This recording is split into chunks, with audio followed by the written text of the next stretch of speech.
I was camping with my family and friends up in the mountains, sharing a tent with my older brother Luke and another friend called Evan. We weren't tired, and everyone retreated to their tents for the night.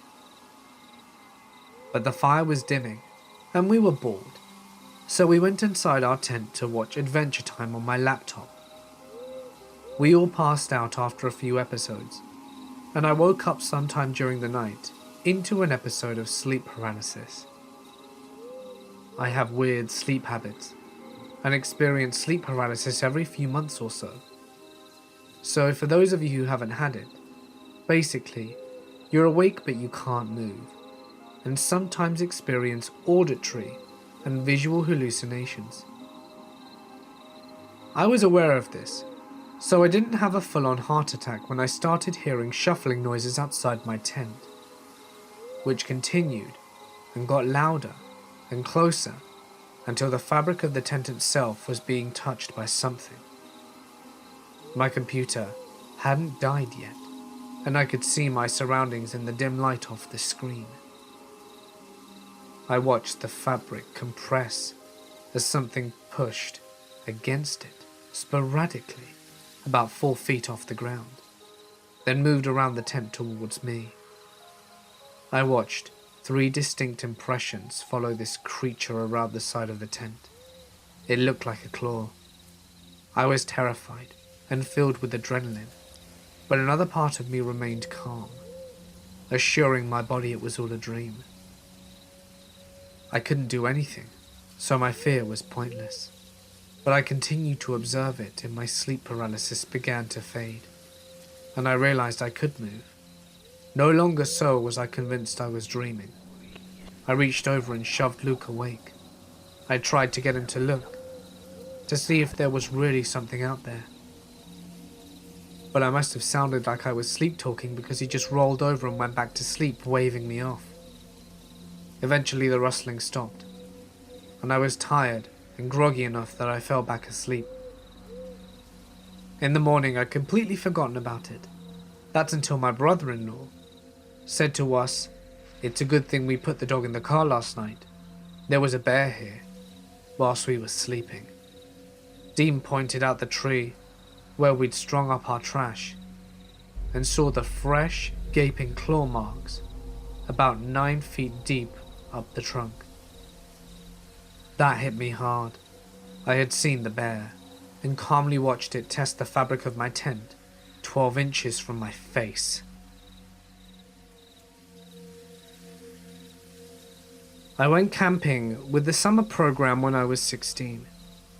12 other guys being managed by 4 adult men, and we were having a great time.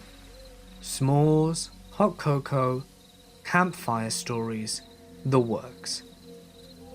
We all had to be in our tents and either sleeping or awake, but quiet, by 11. I was in a tent with 2 other guys, staying up later and just talking typical teenage guy stuff. As one guy is talking, I start to hear heavy breathing nearby, like someone has just been running and is out of breath. I ignore it and keep listening. I figure I'm just a weird kid hearing things, or that one of the guys in the next tent is making the noise whilst he sleeps. Then we hear, "Please, help me," from outside. It didn't sound like anyone in the group. It sounded like an old man out of breath. We all went dead quiet and listened to this guy's breath, then asked again with a whimper at the end. I don't know what possessed this guy near the front of our tent, but he turned on a flashlight and opened the inner flap, but kept the outer zipped and looked out. We just see a pair of bare, old and scabbed pale legs standing there. It looked like this guy had been walking nude through the woods for some time. He asked for help and kept standing there. We were all paralyzed with fear. But the guy at the front managed to say, "Keep walking down the trail. A ranger will be there soon." The guy stopped breathing and said, No rangers. They keep me here." It was at this point someone else finally spoke up.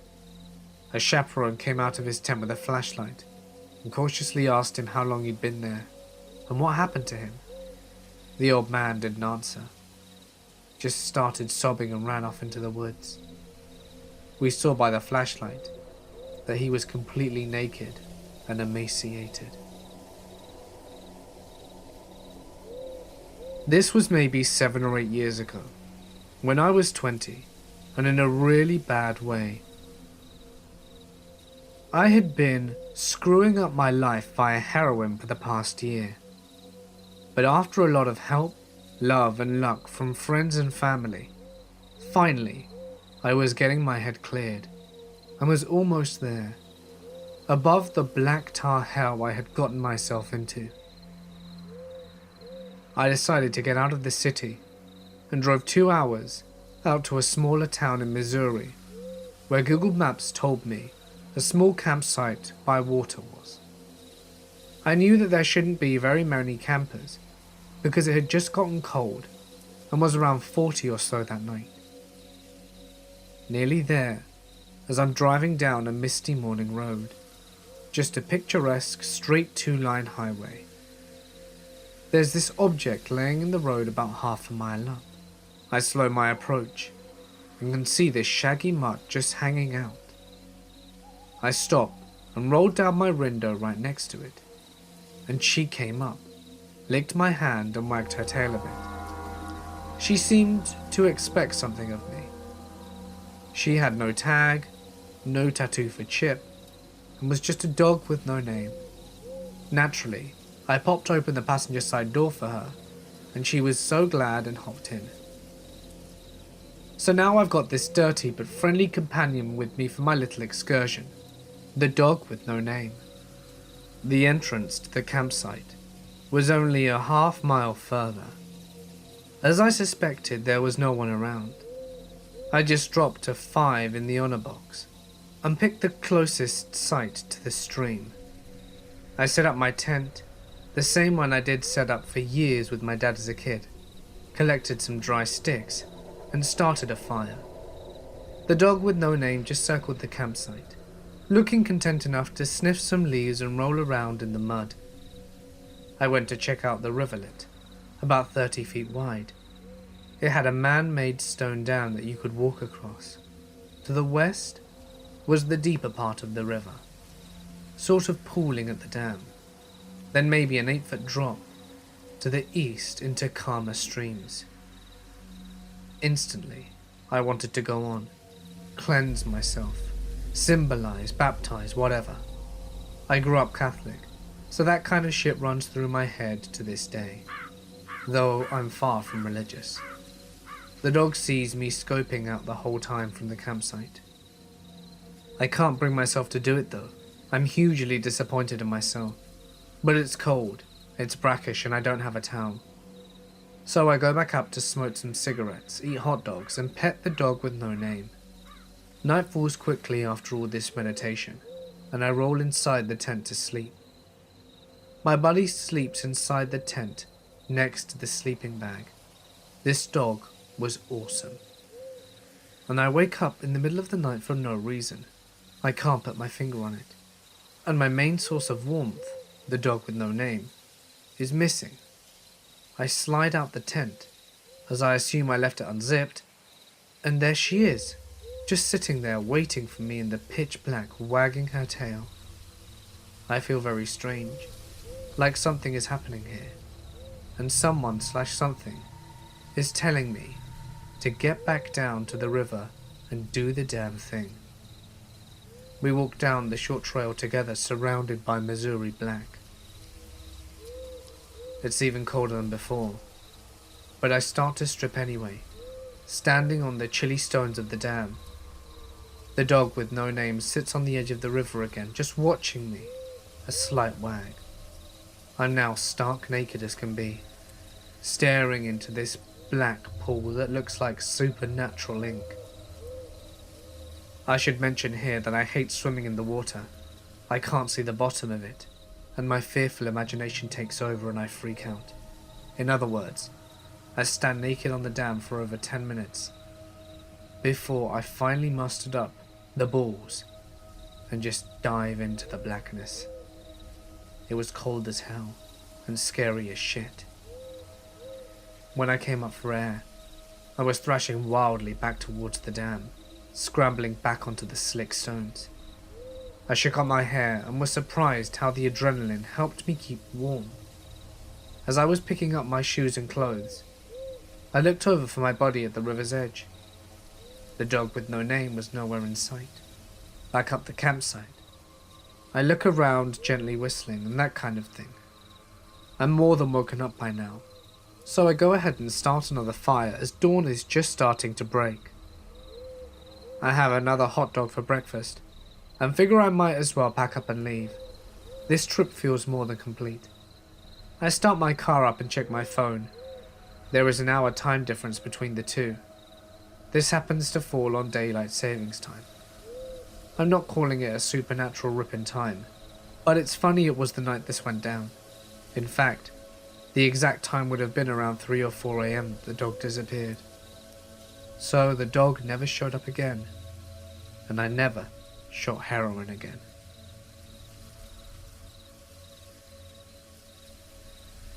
Whilst prospecting out here in the Caribou region, I came across a set of rock piles, known as Chinese piles, out in the middle of nowhere.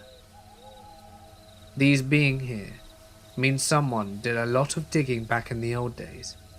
So I started working, and after an hour and a half had about 10 grams of gold and was having a happy dance when I noticed the small standing stones on each of the rock walls.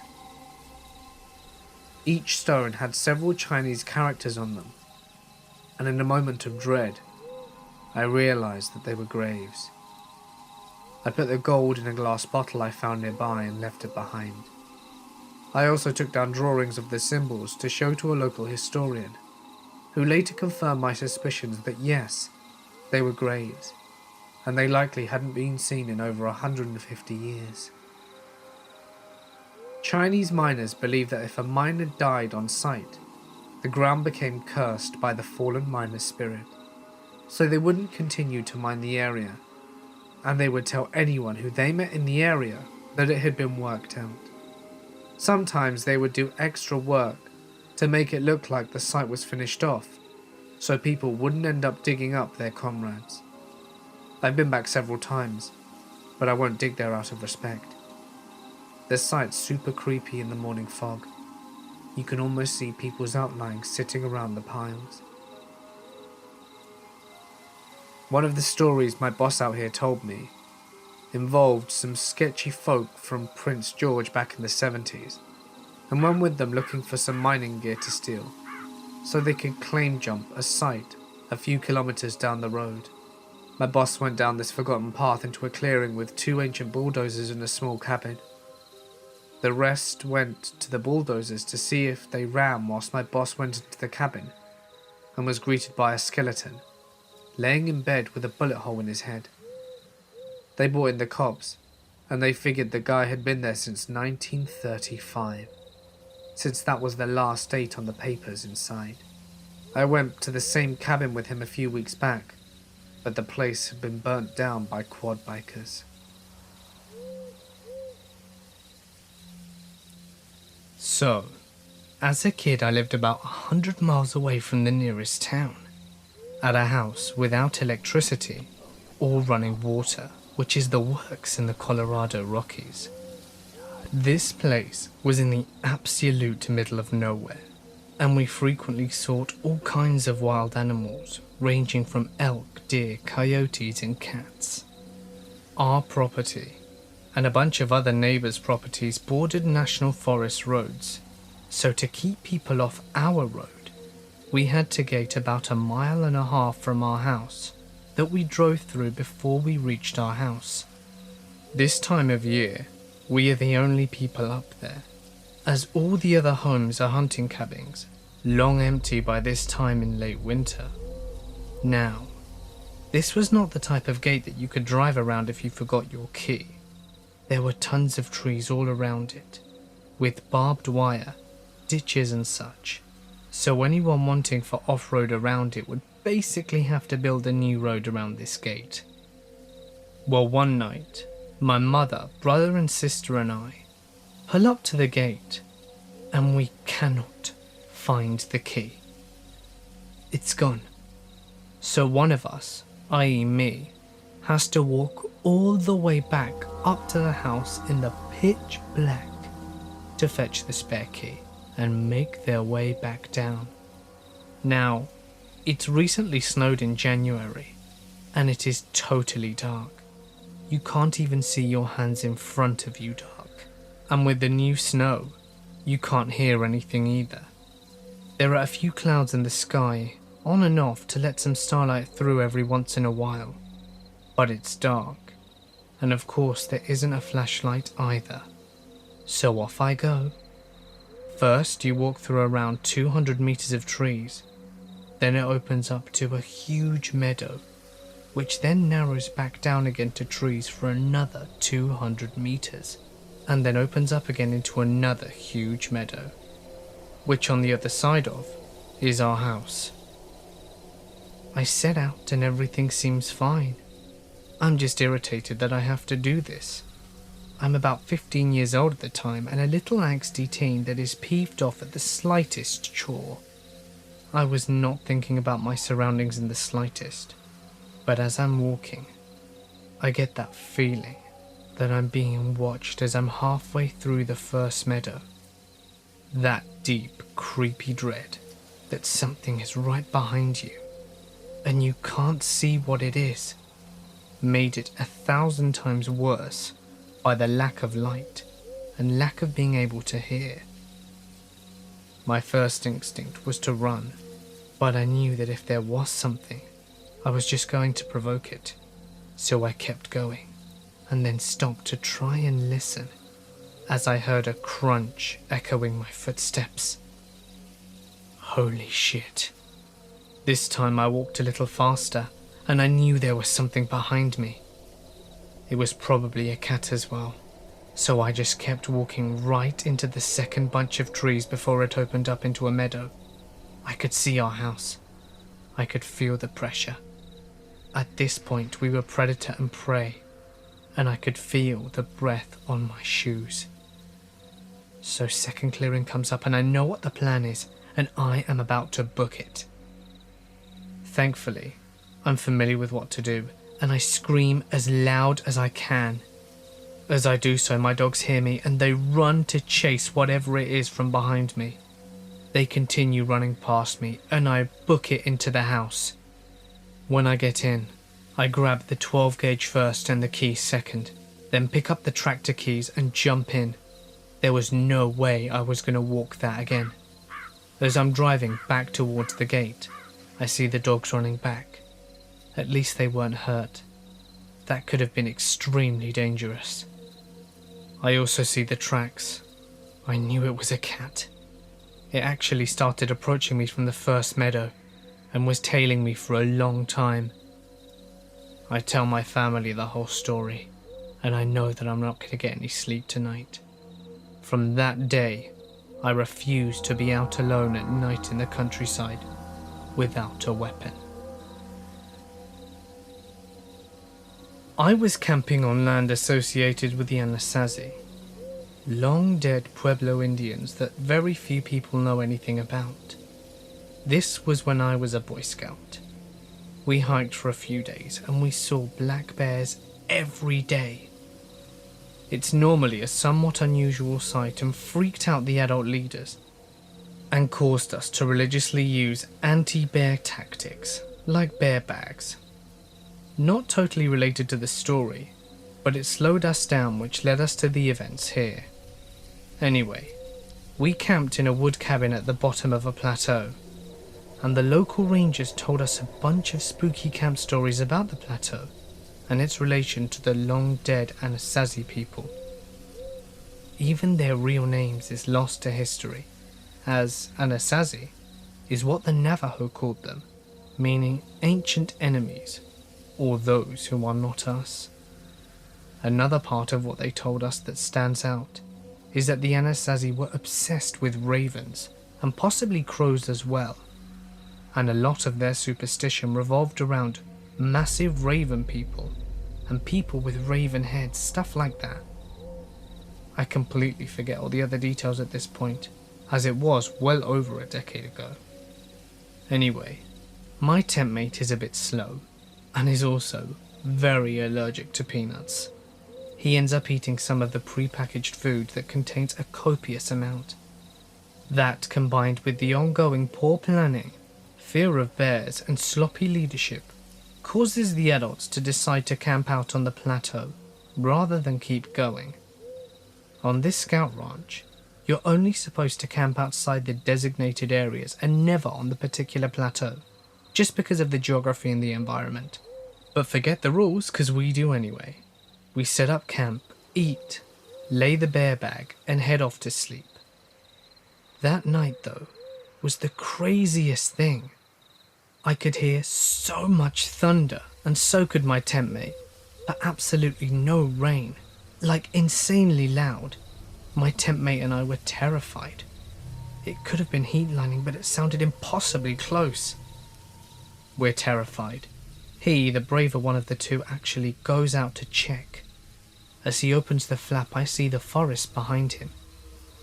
He comes back a few minutes later, and the thunder pretty much stops at the same time.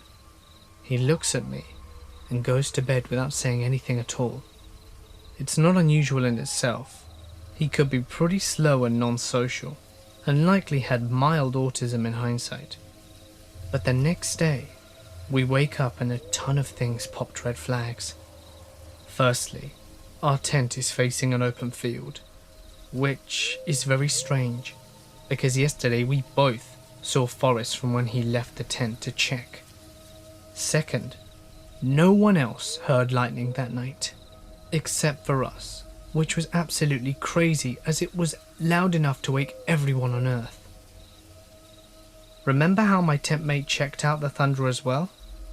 Well, he had no recollection of what he saw. He woke up confused, saying that the last thing that he remembered was just stepping outside. The good part though, the guy in the tent next door brought this up before we did. He also decided to get up and check it out, and he claims that when he stepped out of the tent, there were no trees anywhere. Just extremely long, tall pole objects, almost as if there were thousands of stilts. When he looked up, he also said that there was no lightning visible, but it was super bright, full moon on steroids bright. He also claimed that he had seen flying, winged, pitch black objects, bigger than cars, and they looked like they had wings on them, and that they were round. He dove back inside and doesn't remember going to sleep or the noise going away. Remember the giant raven myths? I did, and I was scared shitless. I wouldn't have believed him if I hadn't have seen the trees and heard the thunder for myself. About 10 years ago, I was working as a private investigator. It sounds cool, but it actually isn't. You spend about 3 to 5 hours each day driving to your cases, stake them out in a blazing hot car with the engine off for 8 hours, and then spend 1 to 3 hours in a hotel room writing up your reports before finally getting some sleep and doing it all over again. I did this job for about a year after completing my training to be a medic in the Army Reserves. I was young at the time, so the idea of making $50,000 a year and travelling all over the country whilst living out of a suitcase seemed appealing to 19-year-old me. As I said before, you spend a lot of time driving around in areas you're not necessarily familiar with. On one of those late nights, I found myself driving onto a twisting mountain road just outside of Taos, New Mexico. The area was heavily wooded with narrow roads that curved sharply, without a lot of places to turn off, since you were driving up and around mountains and forests. In the middle of the night, as I maneuvered my rental vehicle through a curve, I saw a woman stumbling along the side of the road carrying a small child. The sight caught me off guard and sent a shiver down my spine. It was so unexpected and so out of place.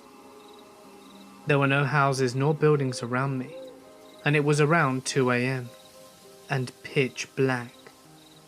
This unnerved me, but what sent the shiver down my spine was the way she moved. She lurched along with what I can only describe as a shuffle, straight out of a George Romero zombie flick, and she didn't look up or acknowledge me as I drove by. She just stared aimlessly at the road in front of her. You have to remember that I was 19 years old and fresh out of a year of extensive army training. I was in peak physical shape, and I thought I was Billy Badass at the time. I had spent a month working in trauma centers as part of my training, so I still don't often get freaked out or scared, but seeing this did scare me. I drove on for a minute or two thinking about what I'd just seen. Who was she? What was she doing here this time of night? How did she get here? The more rational part of my brain took over, and I came to a horrifying realization. I had been driving for about 1.5 miles past her, and I hadn't seen any homes nor businesses, nor had I come across any places to turn off since I had seen her. And it had been about 10 miles since I had come across a place to turn before I saw her. This wasn't normal. Something was wrong. I realized that she had to be hurt or in trouble. Perhaps she'd been in a car accident and was in shock. What if the child she was carrying was hurt? I was a medic. I had trained for a year to help people. Sure, I was scared and unnerved. But how would I feel if they later died of exposure out on the mountain, and I was too much of a coward to go back and help? Wouldn't I also be scared the first time I saw combat, when my friends were depending on me? I had to man up and turn around. And as soon as it was safe, I did so. I drove back to where I'd seen her, half relieved and half horrified when I could not find her. I traced the road 6 times. Where could she have gone? There was only a small area on the side of the road and guardrails for miles. I drove, turned around and drove, and turned around and drove, and turned around and drove again. I was obsessed with finding her. Part of it was out of concern for her child. Part of it was proving myself that I was doing the right thing, even though I was scared shitless. After a while, however, it became about me proving it to myself that I wasn't actually going insane. I spent hours looking for her. Eventually I stopped my car and started walking along the road, looking for any signs of her or any disturbance on the mountain to indicate that a vehicle had crashed off the road and down a mountain. I walked that entire 3-mile stretch of road in pitch black with a flashlight, at times yelling like a madman, listening to every twig and echo with bated breath. I didn't even care about my deadline or my next case. I was sure of what I saw. I wasn't crazy. I wasn't seeing things, and I wasn't overly tired. I saw her stumbling down that road, and there's no doubt in my mind. But there was nothing. Even when the sun came up and I drove to the stretch of road again 6 times, there was nothing. And there was no way for me to explain it, even after countless sleepless nights in the 10 years since devoted to it. I don't believe in ghosts. I saw this bullshit documentary and laugh away their evidence in stupid orbs like the rest of you do. But I also don't know where the hell the stumbling woman and her child came from, or where they went. So, on the off chance that you were stumbling down a windy road in Taos, New Mexico about 10 years ago with a toddler in your arms, please, tell me what happened, where you came from, where you went, and that you were both okay. I've been puzzled for a decade now. I used to regularly walk portions of the Appalachian Trail, and usually take a week or two by myself. Anyway, at one point I was coming over a pass and saw a figure on the trail ahead. Seems to be a lone young woman. It's twilight and the moon will be bright. I have solar rechargeable lamps, and I yell ahead, "Ahoy!" She doesn't break stride or pause. Being on the trail, people are friendly and cooperative. Looks like she's had a bad day, and no tent.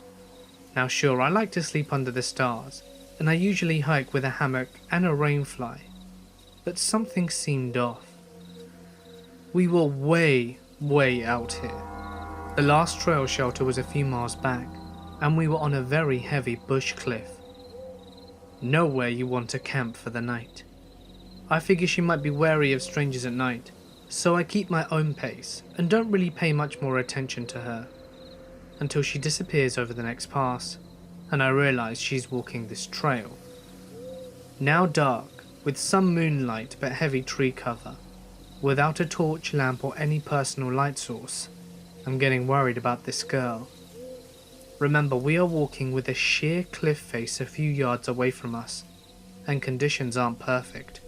Roots, dirt, mud, moss, rocks, anything can trip you up. So I pick up pace and hurry over to the pass. She's nowhere, and there's a clear line of sight probably 200 yards ahead, and she's nowhere to be seen. But then I see a torch in the distance. Red lamp. Actually, there's two now that I'm getting closer. I flash my torch, and they flash theirs. I call ahoy, and a man and woman respond. We finally meet up and do the whole meet and greet, exchange trail names and chat for a bit about what's ahead in our paths, since we were walking opposite directions. I say to the girl, "You worried me back there. I saw you walking without a light and then you disappeared over the pass. I'm sorry I spooked you. Didn't think you were that far off though. Must have run like crazy to cover as much ground." She looked confused. "What are you talking about?" I explained everything, and she said that she hadn't seen anyone on the trail for at least 3 miles. There was no one reported missing, no abandoned campsites, nothing. I followed up with state police and rangers. Nothing. Who the hell was on the trail ahead of me? Walking at night with no light, minimal gear, and then to just suddenly disappear when there's only one way to go along the trail? I'm still clueless. I used to work security, and several years ago I was assigned to a remote construction site where a summer camp was being built. It was quite literally in the middle of the woods, roughly 4 or 5 miles into the forest, with only a single access road that they'd been using to haul equipment and supplies and such. My job was to provide overnight security, doing a foot patrol of the entire area. The patrol covered around 2 miles, roughly once every hour, and then going back to my post, which was a tiny wooden shack not much bigger than a payphone booth to fill up my logs. Other than the occasional black bear, coyote or bobcat, it was a very boring assignment, with one exception. I was doing a routine patrol one night near the end of my shift, around 3 AM or so.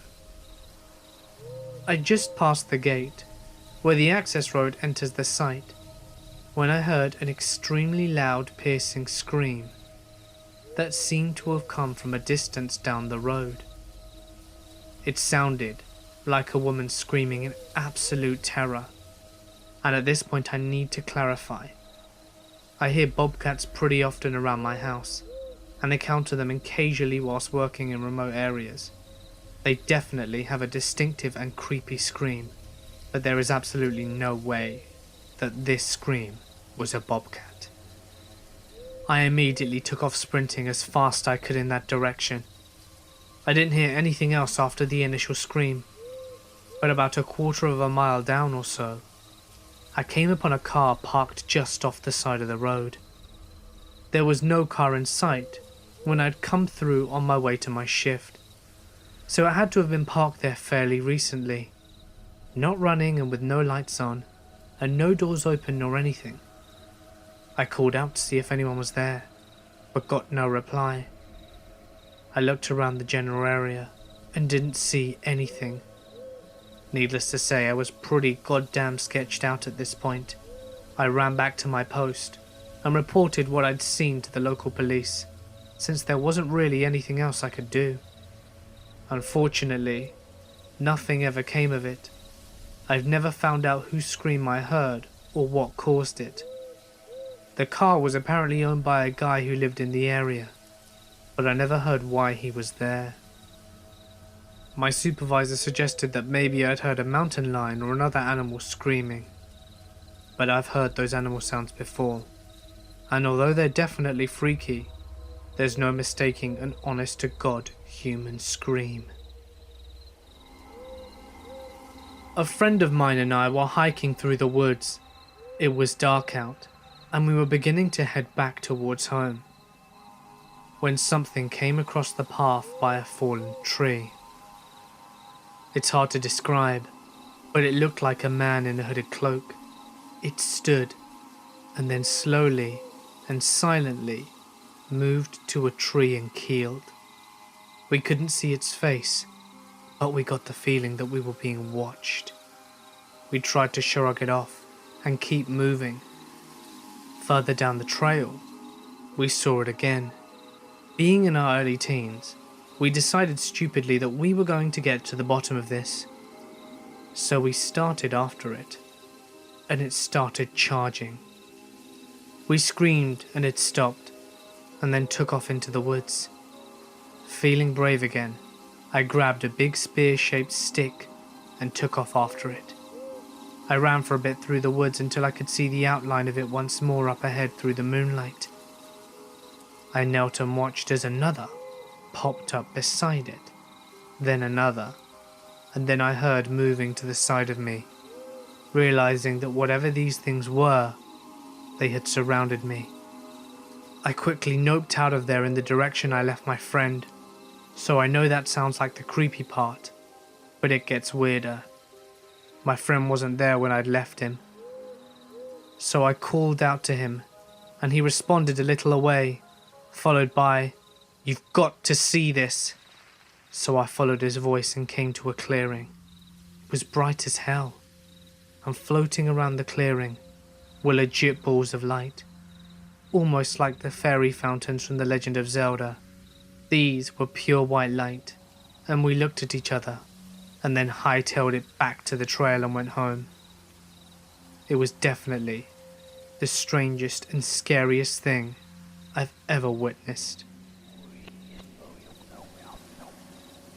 I grew up in a very rural area of the Deep South, and spent most of my time riding horses alone in national forests and expensive private properties that bordered our house. There was an old abandoned house 2 miles ride through the woods from me. I often rode by it on my journeys through the woods. Sometimes I tied my horse up, went inside and explored, but there was nothing really of interest. There was just trash, and things that looked like electricity bills from the 80s. I think an old woman used to live there based on some pictures that I found. Time went on, and I went away to college, taking my horse with me. I no longer rode past this abandoned house after graduating my college, and my horse and I moved back home for a little while, and I decided to go back to explore the area again. So I rode my horse the 2 miles through the deep woods to get to this house, which itself is probably 1,000 feet from a lonely gravel road that cuts through the forest. It is very secluded and almost creepy. The house is about 3 miles away from a paved road. I am less brave than I used to be, so when I entered the house I felt out of place and slightly scared. But I used my cell phone light to explore the rooms anyway. A lot was just as I remembered, but right as I was about to leave, I found half a skeletal calf in the corner of the entry room. I have no idea how the calf got shut inside a building. The doors were firmly shut when I approached it, and also the screen door opened one way, so it was impossible for both to be open at once for some creature to accidentally wander in. Furthermore, the nearest cow pastures were a good bit away from the house. I left the abandoned house with the image in my head of some deviant, cruelly trapping a calf in there for sick purposes. I hope I never have to meet the sickos who did that. It's felt like years. Allow me to explain. It was a vivid summer day, and I had taken a short notice trip to Arizona, trying to find some relief from the tiresome sunshine state on the other side of the nation. I only decided to leave when I was hit with a rather heavy day at work. My boss decided to chew me out for running late, despite the massive car crash on the motorway. A customer yelled at me because they didn't know what a Gmail was.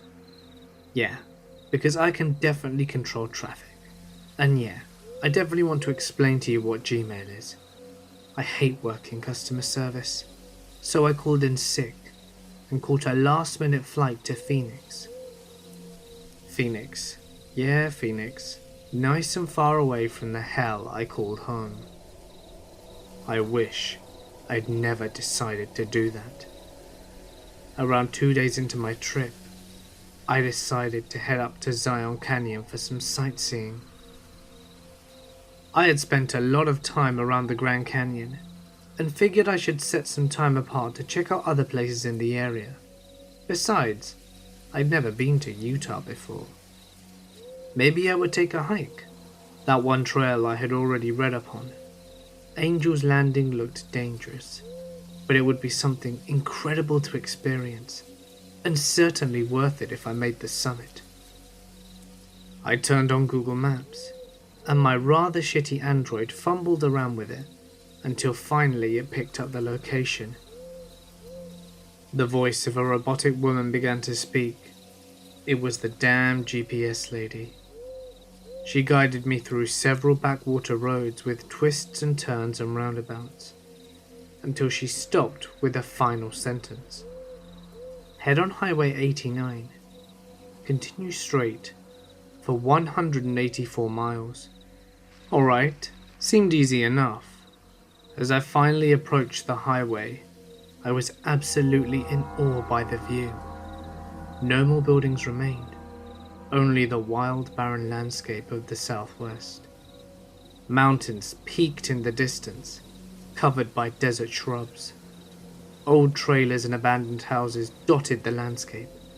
Everything was so beautiful compared to the constant headache that was Florida. My eyes soaked up the desert views, relieved that for once it wasn't just endless miles of swampland.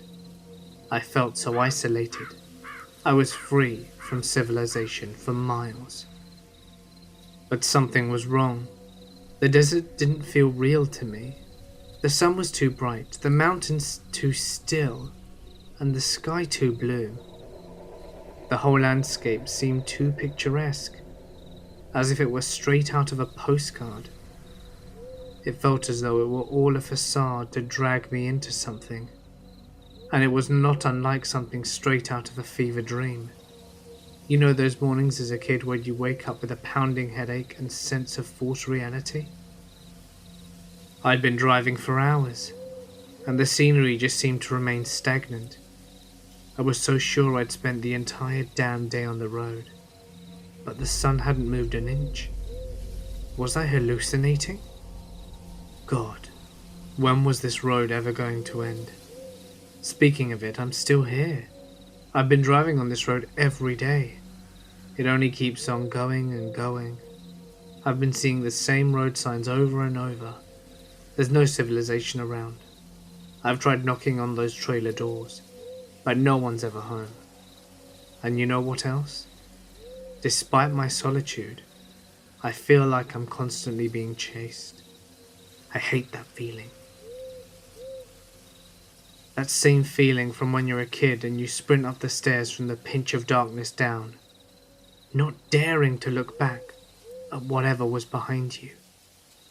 That feeling when any source of noise of your house was enough to make you jump and run for your life.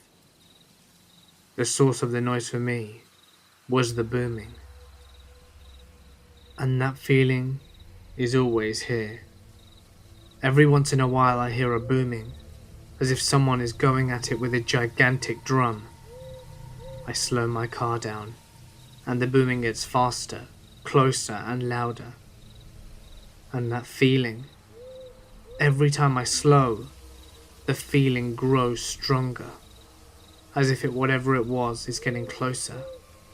It's like whatever that something is hunting me down, almost testing me, and every time I stop the booming gets louder, as if it's targeting me.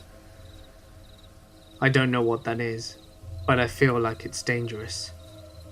I don't know what chases behind me, but I know better than the kid who runs away from his basement door the first chance he gets. Running away from that something, but that something is behind me. I don't know what it is, but it's got me trapped right where it wants me to be, and I can't get out. I've driven off cliffs and into rivers, yet I wake up on the side of the road again, to the same sight, my truck waiting for me to drive off again. I can't even commit suicide. The place won't let me.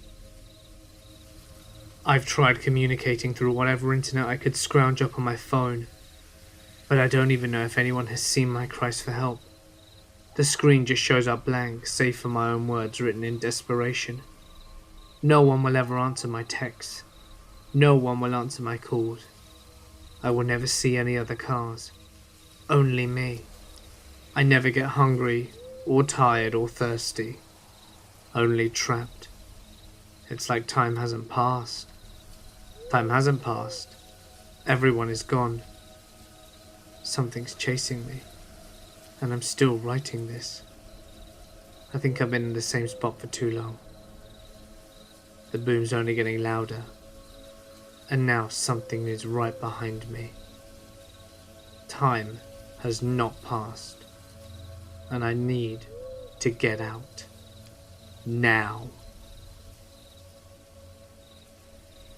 Tonight, my sister, brother-in-law and 2 friends and I all piled into a truck and we headed out to the desert near the old Cal Portland concrete factory.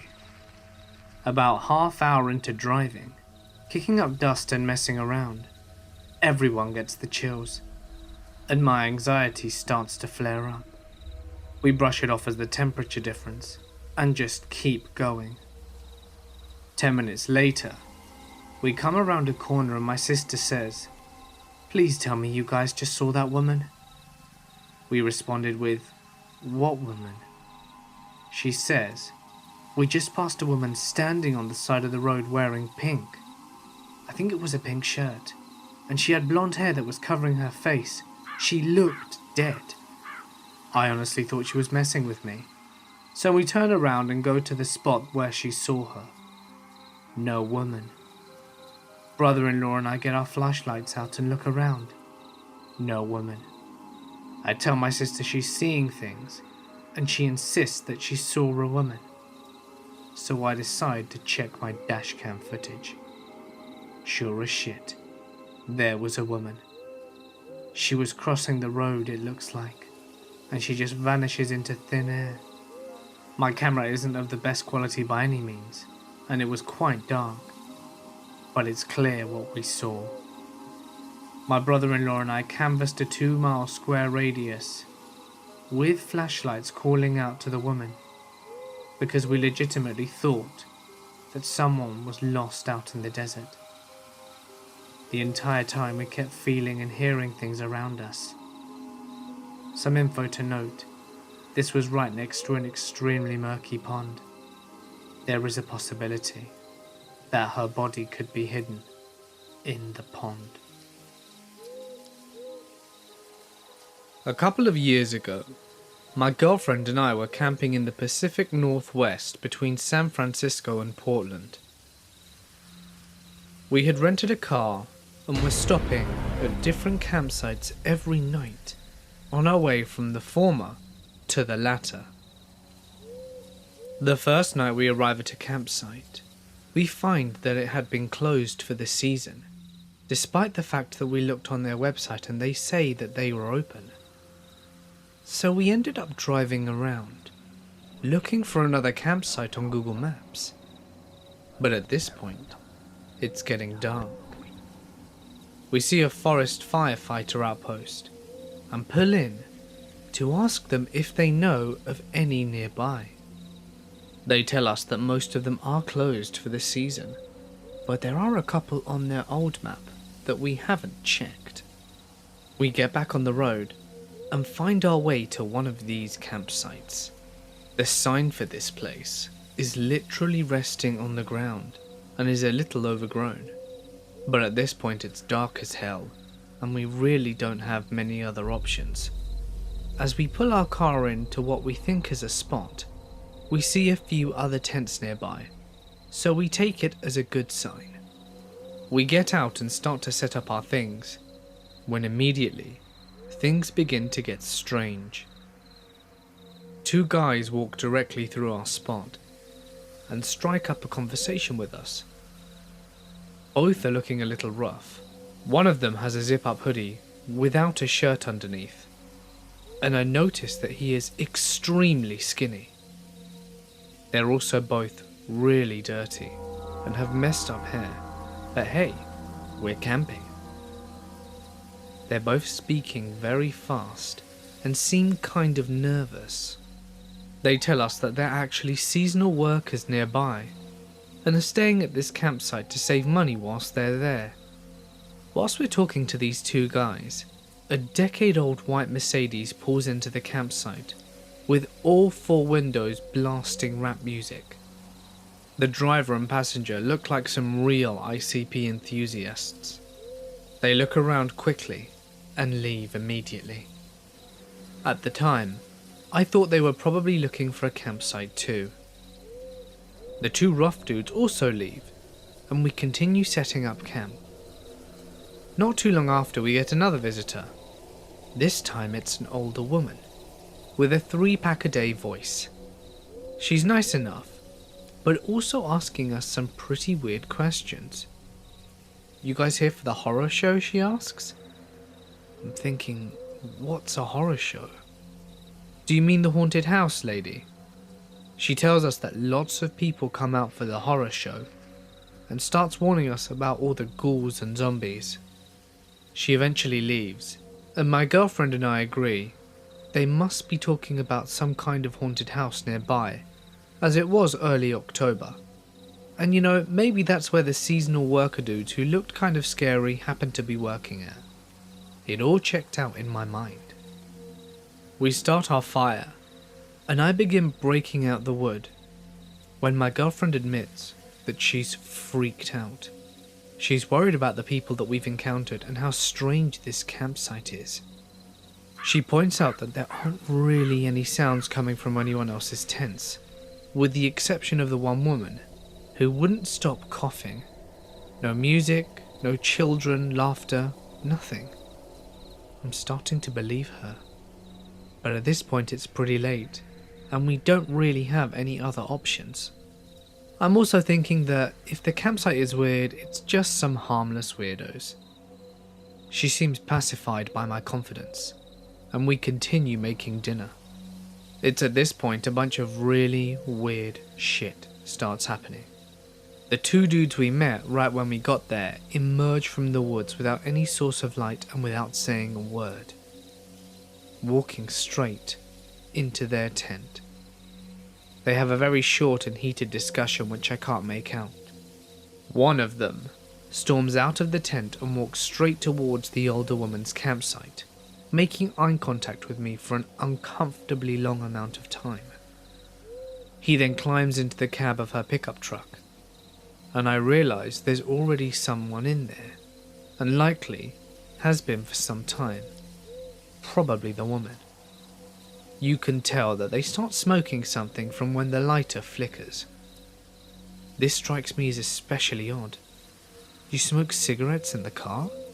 Probably not. Pot? We're at a campsite in Northern California, and I'm pretty sure there aren't any kids around. Why go into the car to do that? Then it hits me like a sack of bricks. It's meth. They were all smoking meth, and the woman was probably dealing. The level of comfort she had established in her campsite indicated that she'd been there for a while. Meth explained why everyone was looking like emancipated zombies. It explained the juggalos driving through, getting spooked and leaving. It explained the strange erratic behavior and constant coughing from everyone. This was clearly some sort of live-in meth village at a closed-down campsite in the backwoods of Northern California. It's at this moment that I realize the second guy is skulking around the edge of our campsite, clearly trying not to be seen. I conceded to my girlfriend that I also wanted to leave. We packed up everything very slowly and normally, trying to make it look like we were just putting away food and putting our fire out for the night. With only the tent left, I tell my girlfriend to get into the car and get ready to back out of the spot. The second I pick up the tent, the woman's truck starts up and her lights turn on. They were blindingly bright circular lights on a rack. I throw the tent into the trunk as fast as I can and I tell my girlfriend to back up. I'm standing behind the car to guide her, but also making it very clear to whoever's watching us that I have a hatchet. I was so on edge that if Mr. Rogers caught me off guard, I would have buried that thing into his skull. She throws the car into reverse, hits the pedal, and the car doesn't move. I can hear the engine revving, and I see the car lurching, but it's not going anywhere. For a split second I think they've slashed our tires somehow. This is how horror movies start. Suddenly it hits me. The parking brake is likely on. It was. She backs up, gets on the main path, and I jump in the passenger seat. As we drive out there, we can hear them start screaming about something. Once we get onto the main road, we do a Chinese fire drill. And I drive down the road at warp speed to the first bed and breakfast that we see. It was lovely. It was June 1987, because it was the baseball season after the Bill Buckner disaster. My girlfriend's parents owned the place. It was in southeast Idaho. It was a pretty big place with lots of acreage. The guy who was the full-time caretaker for the place had just quit, and my girlfriend's dad went out there to find a new caretaker. But the new caretaker couldn't start for 1 month. Her dad offered to pay me $1,200 to go out there. Free food, satellite TV, and all I had to do was keep an eye on the place and feed the dogs and the horse. I had never been out west, so I took him up on it, and it sounded better than doing landscaping. I spent the time reading, exploring, playing the dogs and riding the horse. It was completely uneventful, until that night. After the knocking stopped and dogs stopped barking, I eventually went back to sleep. I didn't freak out that much because there were 2 German shepherds inside with me, and I had a gun. I kept it on my nightstand.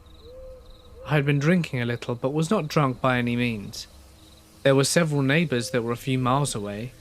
I was kind of thinking that someone had just driven down the wrong driveway.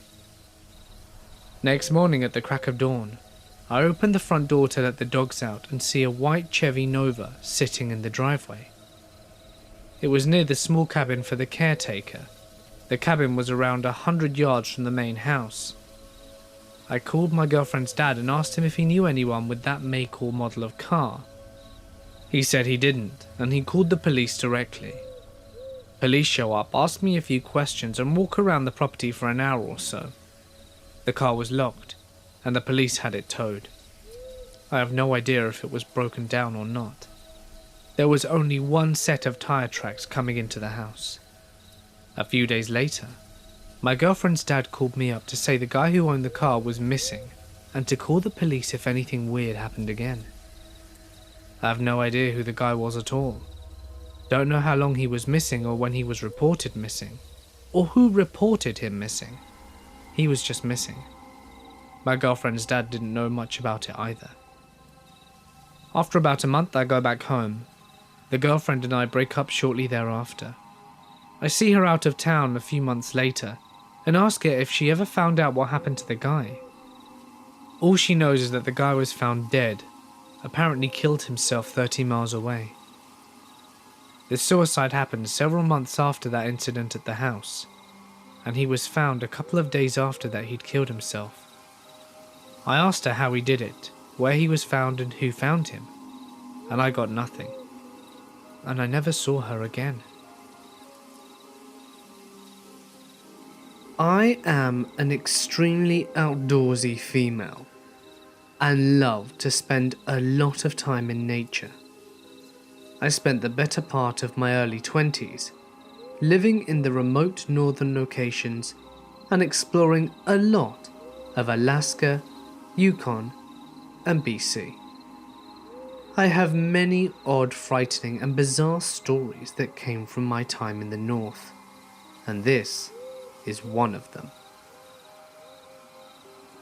In the summer of 2012, when I was 22, I was living and working in a pretty remote town in northern British Columbia from May to September.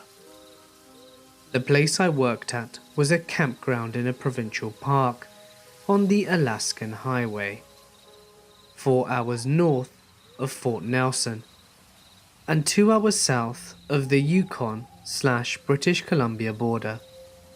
The best part about the park was the fact that it had a beautiful natural hot springs, which attracted tourists from all over North America every summer. I lived in an old trailer on a separate part of the campground, where the rest of the staff lived. I quickly got used to living in a place that had no running water, no electricity, no cell phone service, and no internet. And driving 4 hours to Fort Nelson every 2 weeks to get groceries and do my laundry, life was pretty sweet. I got to hike, go for late night dips in the springs, and make some traveling friends, and spend quality time in nature, getting to know the flora and fauna of the landscape. My job at the campground? Park facility operator, which was general maintenance and cleaning of campsites, as well as gatehouse attendant, wildlife interpreter, and sometimes I had a few security shifts here and there. The feeling of living in the woods was so completely different than the feeling of living in a city, as far as safety goes. In the city that I'm from, there are people around, and you are aware of the fact that your house or apartment could get broken into, but emergency services are pretty quick to respond, and neighbours are also a big plus. However, in the woods, I felt very vulnerable. The closest police were 4 hours away, and I lived in a trailer that was run down enough that it could easily be broken into. Not to mention it was pretty dark, which made it all the easier to sneak around at night. I was already on edge sleeping every night. The trailer next to mine was abandoned by the previous manager of the campground, after his son had shot himself in the head inside of it. The previous manager had promised numerous times he would hire a company to drive up from Fort Nelson and tow the trailer away, but that never happened. Not whilst I lived there, at least, and nobody seemed to care about it too much. I went into the trailer once, saw the blood and brains were still on the wall, and never went back again. Back in the 90s, there was also a fatal bear attack at the hot springs. We all had to read the incredibly gruesome and detailed police report for our bear aware training. So yeah, unsettling to say the least. One night, at probably around 2 in the morning, I'm asleep inside my trailer and am woken up by a very loud banging on the trailer door. Reasonably shaken, I look outside the window next to my bed, and I see a car with its lights on and 2 men standing at my door. I can feel the blood drain from my face. This is the moment I've been scared of the entire summer. Through the door I say, "How can I help you?" And one of the guys, clearly hammered out of his mind, starts rambling on about something. No matter how hard I try, I cannot understand what he is saying. I say, "Sorry, I don't understand what you're trying to tell me."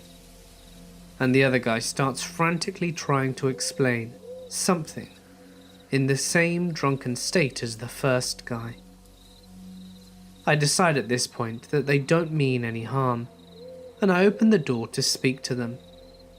They look visibly shaken, and I can tell that they are desperate for my help, but don't have the mental capacity of a sober person enough to coherently tell me what is wrong.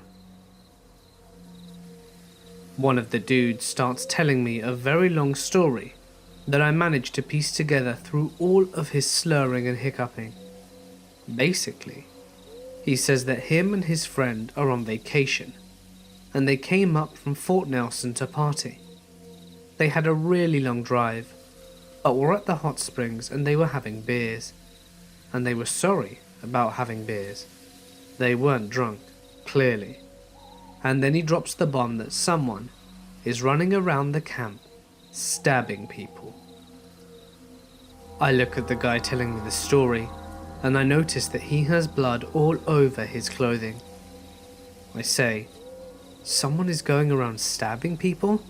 And he replies, "Yes, someone's running around stabbing everyone." Then the other guy yells, "Come on, let's go." And they hop into the aforementioned car and sped off, before I got a chance to question them further. Now I'm standing at my trailer door, in the darkness, alone, thinking that there's a maniac running outside wielding a knife. I have no phone, and I know that the only person who has a phone is the ranger, and his cabin is about a 5-minute walk away from my trailer. I remember at that point that I do have a radio, so I run inside my trailer, lock the door, and try and get the ranger on the radio. Of course, his radio is switched off, and the only thing I think I can do at this point is to go to the ranger's cabin and notify him of the situation. I slip out of my trailer and run through the darkness across the maintenance ground, past the creepy suicide trailer, and through a thicket straight towards the ranger's cabin. Every single noise I hear from the surrounding forest is making my heart pound faster.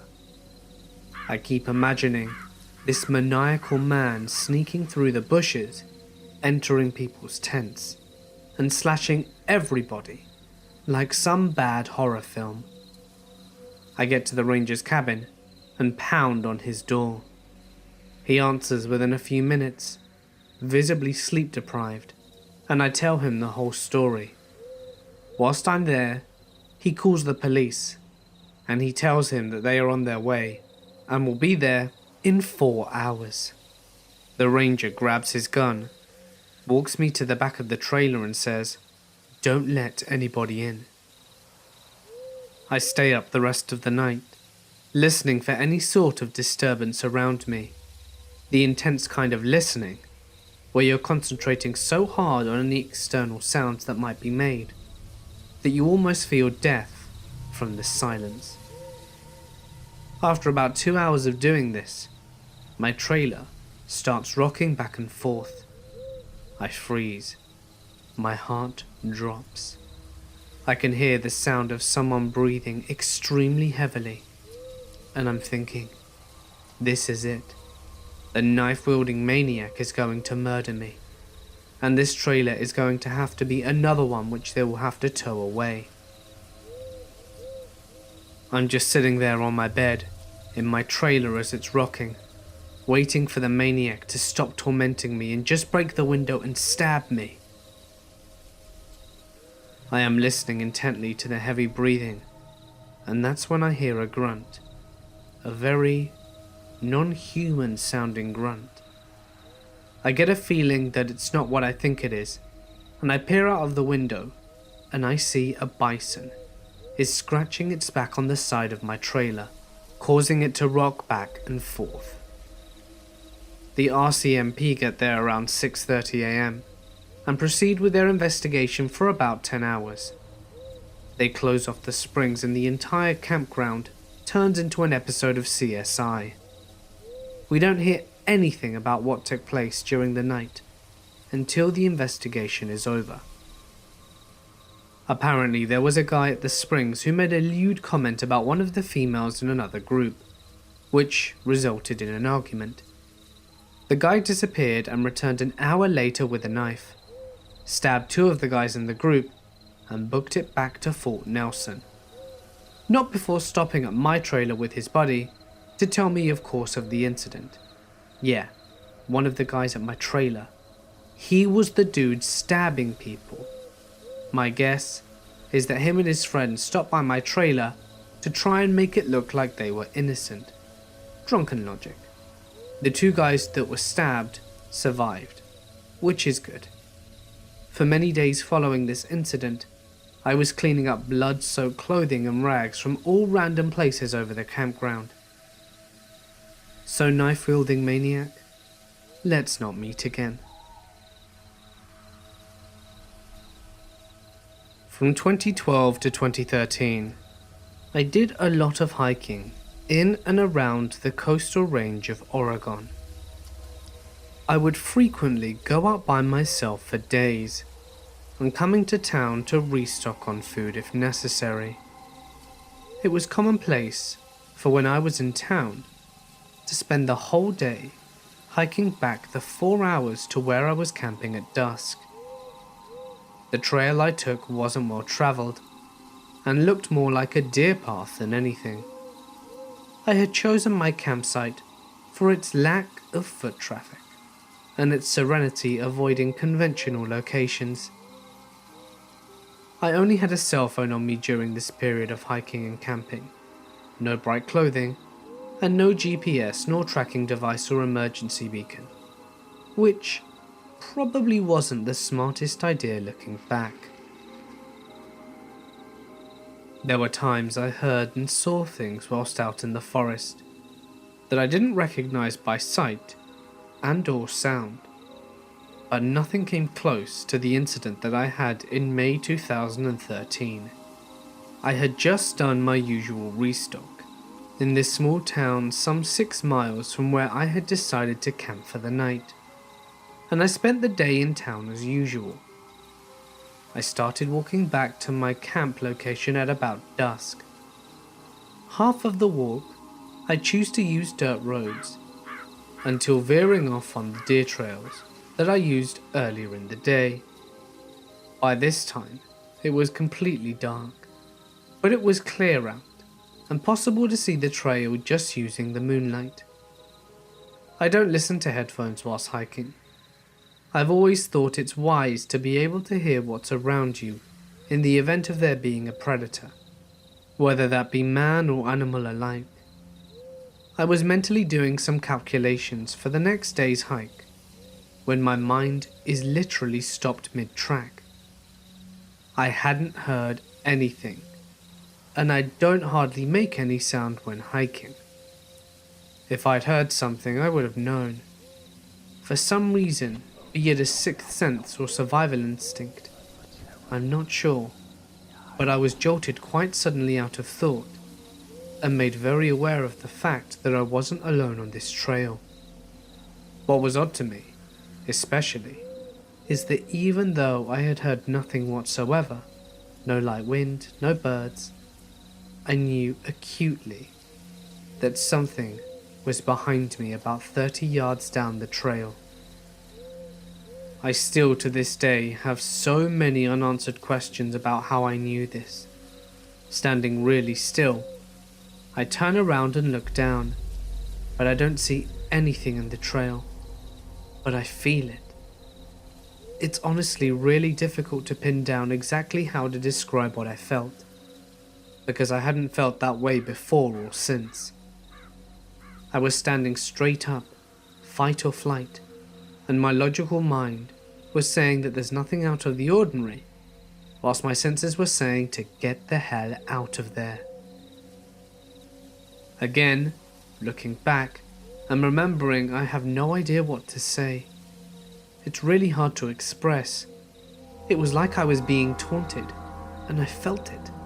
The presence of something or someone was down there in that trail, and for some reason, I knew that it knew that I knew it was there, even though I couldn't see it.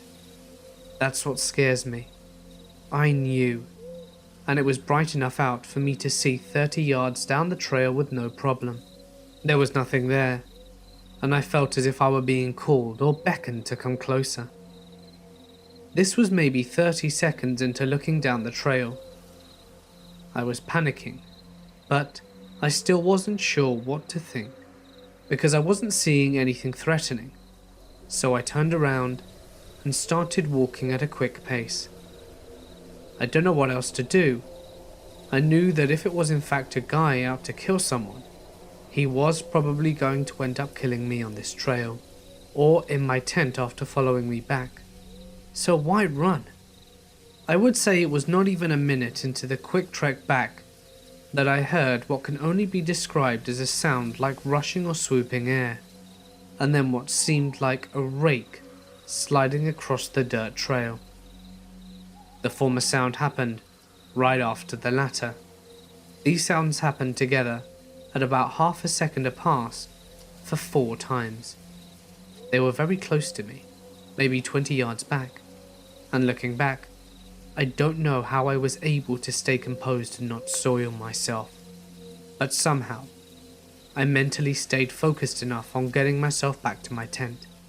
I ignored the panic and just kept walking quickly, not looking back. Whoever or whatever it was that followed me, the majority of the next hour, I kept heading forwards and didn't look back.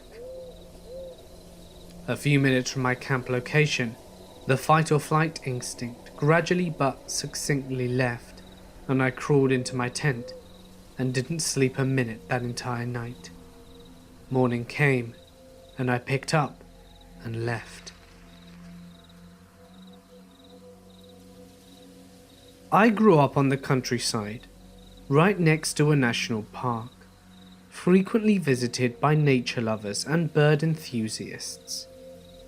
It was the kind of park where you're not really allowed to bike or ride horses, only walk or run. But 10-year-old me felt that this was a stupid rule, and so I did anyway, because the trails were perfect for it. I knew fully well that I wasn't supposed to do that, and was caught a few times, but nothing much came of it, apart from a half-hearted, "Don't do it again," and of course I did. Until one day, something frightening happened that made me stop. My family were horse breeders, and I would often take them on horse rides, usually into the Forbidden Park. This day, very early in the morning, the first day of summer holiday, it was beautiful outdoors, misty and foggy, yet a sky that promised a sunny day ahead. Since it was so early, before 6 a.m, I knew that there wouldn't be anyone on the trail to see me. So I set the horse off at full speed along the trail. I only slowed down on the part of the trail that got steep on one side, leading down to the river, because the thought of one step too close to the edge was too much even for a kid with next to no non-existent risk assessment skills. Suddenly the horse came to a halt and refused to take another step. I grew up with horses all my life and knew that this usually indicates that you need to investigate. Is there something with the hooves? Did the horse spot something that spooked it? So I checked and the hooves were fine, but the horse didn't move an inch. and that's when I saw it. Someone had set a trap. A thin, sharp metal wire across the trail, in perfect neck height for an adult. I stopped and looked around, but didn't see anyone. The wire was well attached to two trees and impossible for me to remove, so I led the horse around it. And, to do so, I had to walk up a bit into the wooded area on the side of the trail. That's when I heard the singing.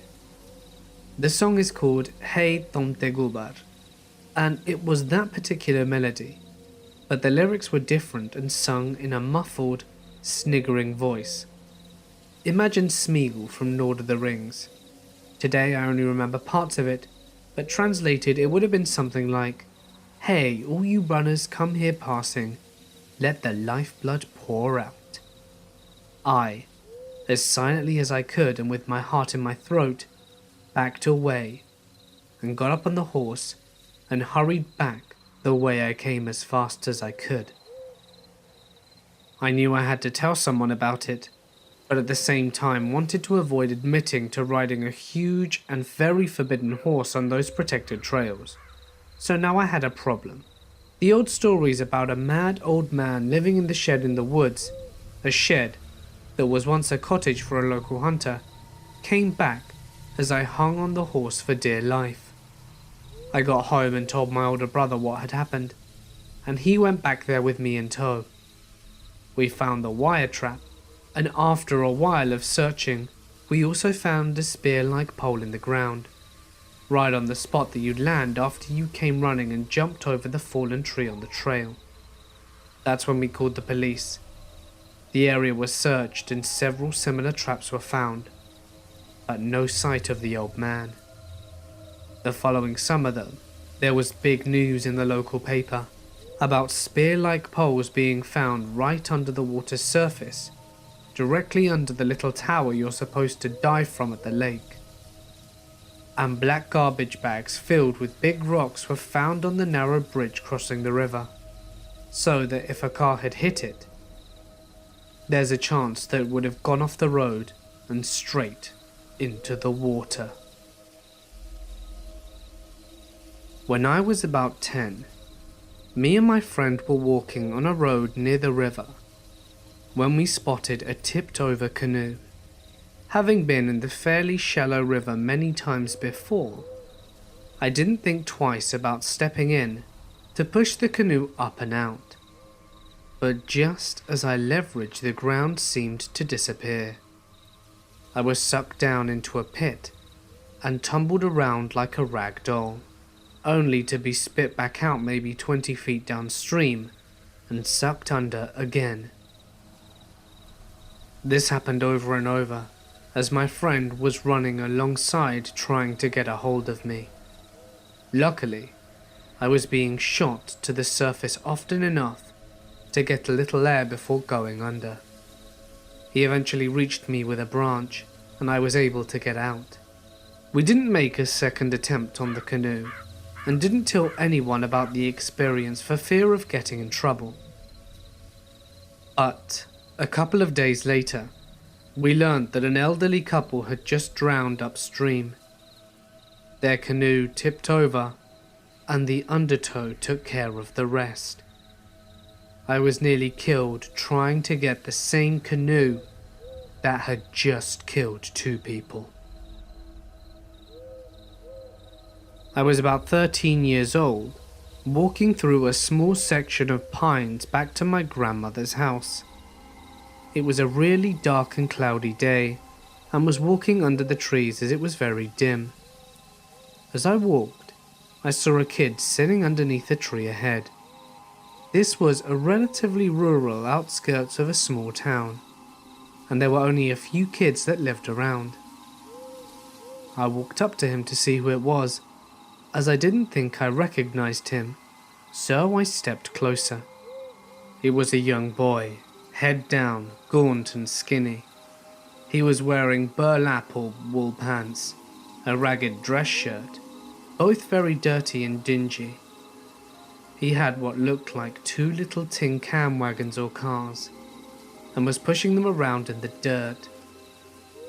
As I got closer, almost right in front of him, a feeling of absolute dread and sickness washed over me, and all of a sudden, I felt like I was going to throw up.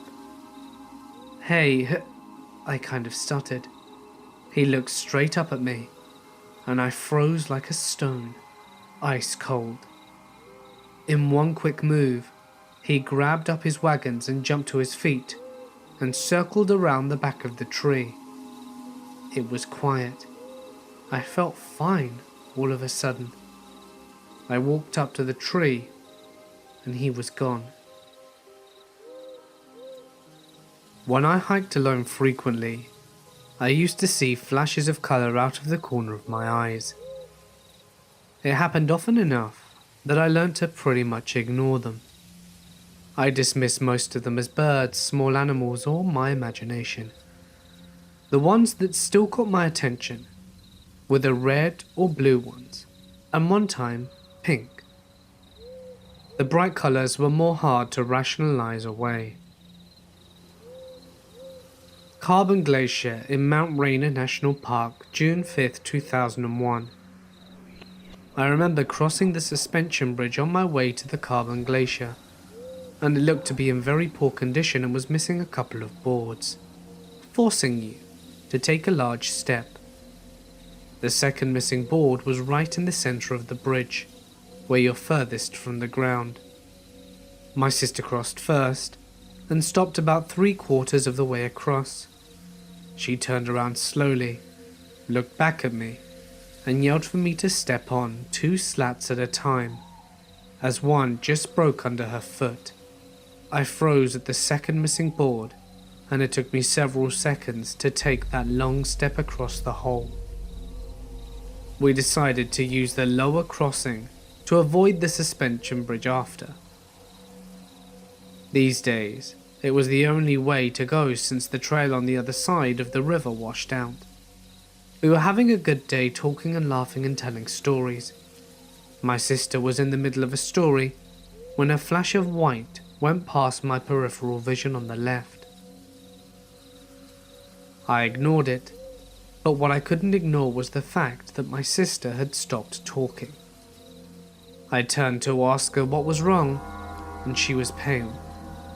She said someone was walking up the trail and just disappeared as they approached me. She was visibly shaken and upset. I chose not to tell her about the flash of white, as I had seen it at the same time. We were both teary and shaking and hiked out pretty quickly and very quietly. It took me several years before I spoke about it again.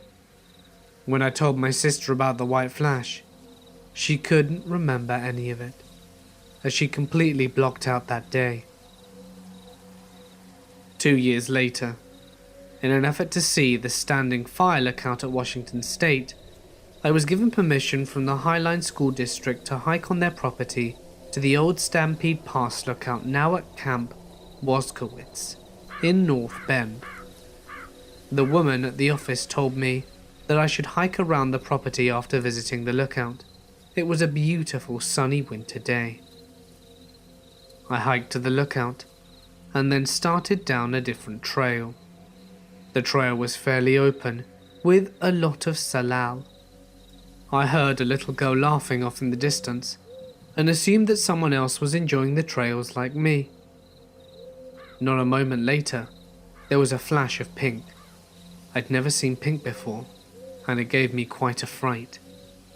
I looked into the woods and saw nothing. My stomach turned and my eyes teared up. I decided I'd had enough of Camp Woskowitz, and quickly headed back to my car.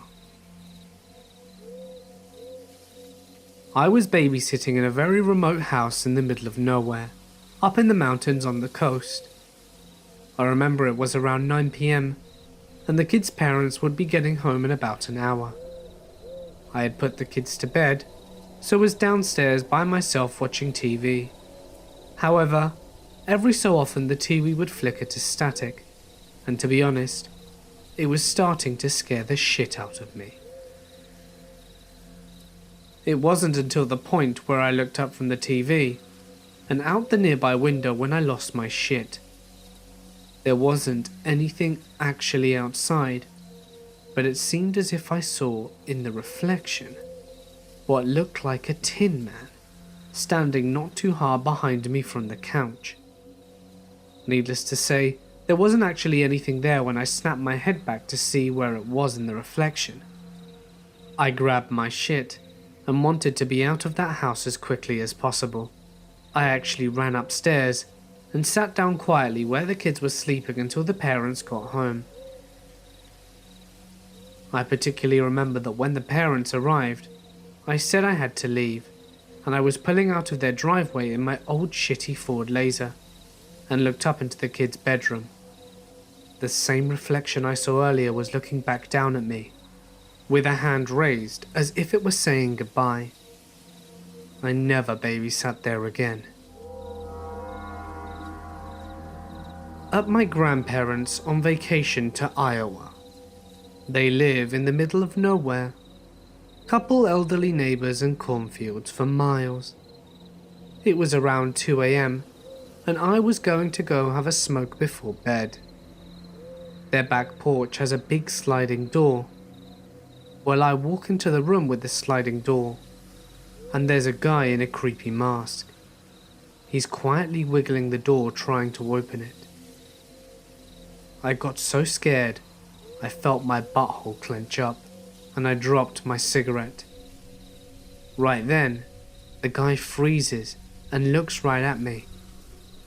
He pauses, then starts frantically shaking the door trying to open it, like this dude was trying to rip the door off the house.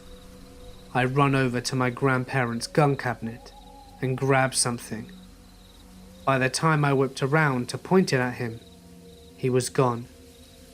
I ran and woke up my grandparents.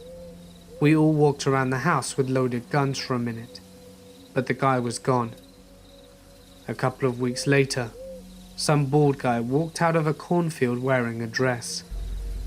He stood by the highway for half an hour, then got picked up by some sketchy car. I won't even go into cornfields in broad daylight anymore.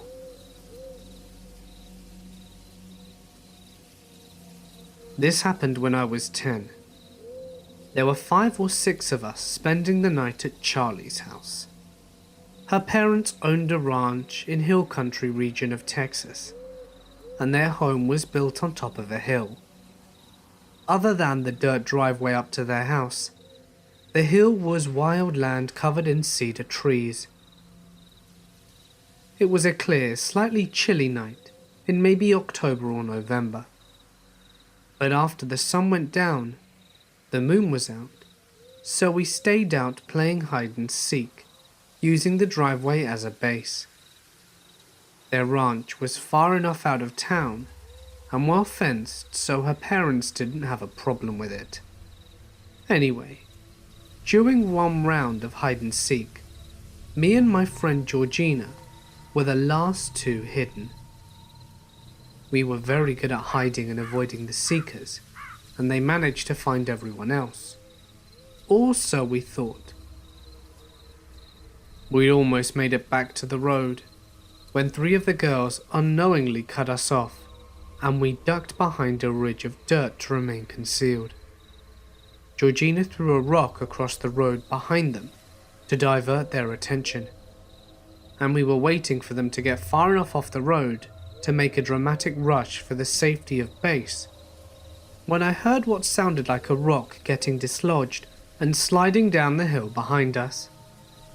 I thought Georgina might have done it, so I didn't say anything, but she kind of looked at me and asked if I was okay. I was about to reply when we heard what sounded like one of our friends, Charlie, the ones whose house we were staying at, calling from away down the hill behind us. "Help me." We bolted upright and yelled for the others.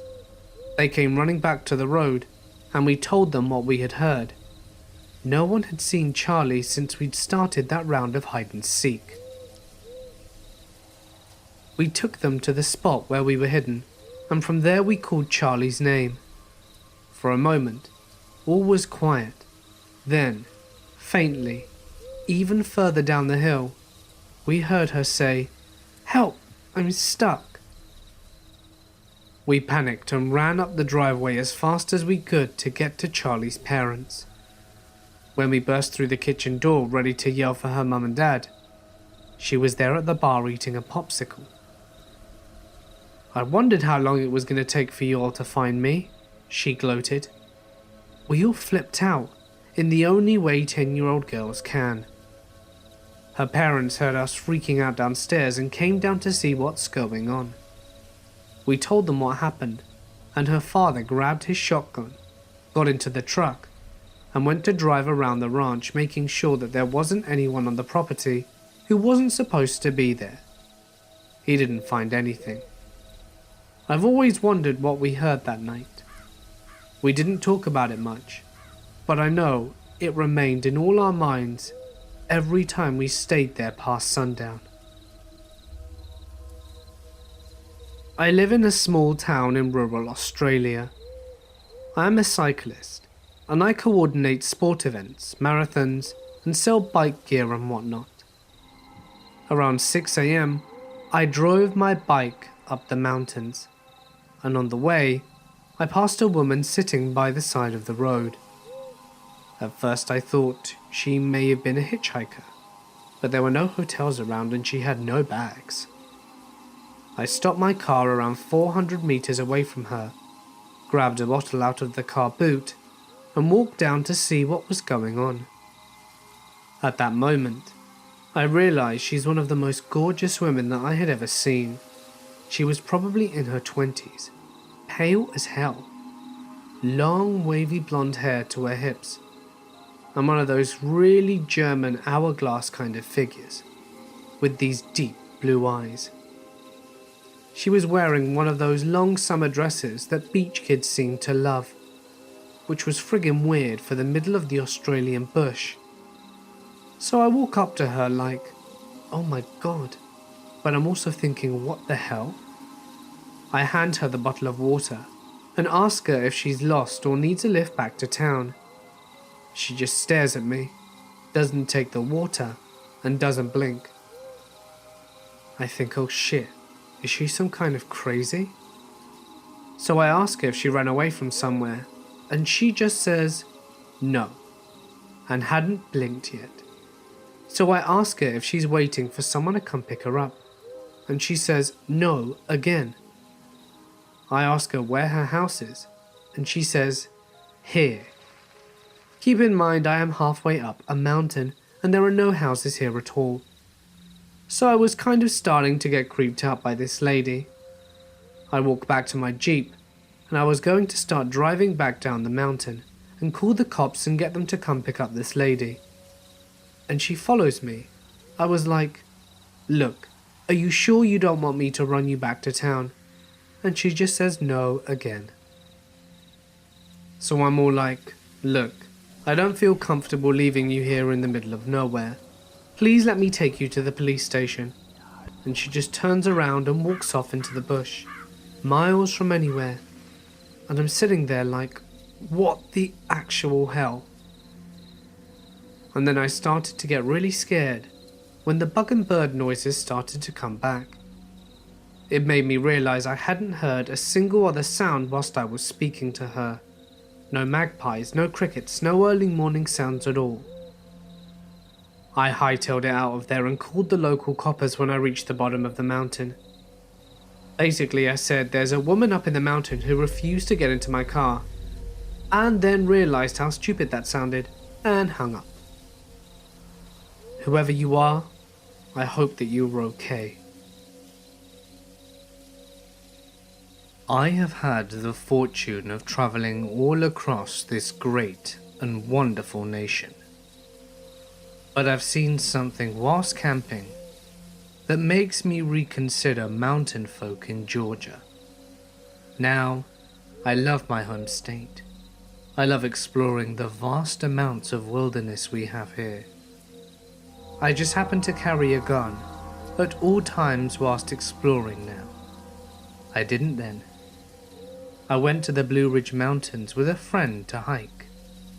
A week without cell phones, we called it. Except we had his satellite phone, just in case of an emergency. We hike as far as we please, and fish, and we find water. Of course, we also have a GPS and a compass to ensure that we don't get lost. So we're on our next to last day of hiking back. We come across a small clearing in a valley that has a nice sized pond. We stop to set up camp and fish. As night falls and our fire is fading, with our bellies full of fish, wild onion, potatoes and wine, we lay down to sleep. And then I hear it. My friend is fast asleep and the sound doesn't wake him. There's something outside, close by, but not distant enough.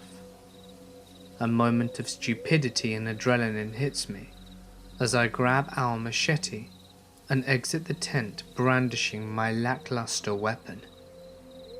The sound of that of a drum is being played with skill and expertise that only a child with the basic idea of rhythm can possess.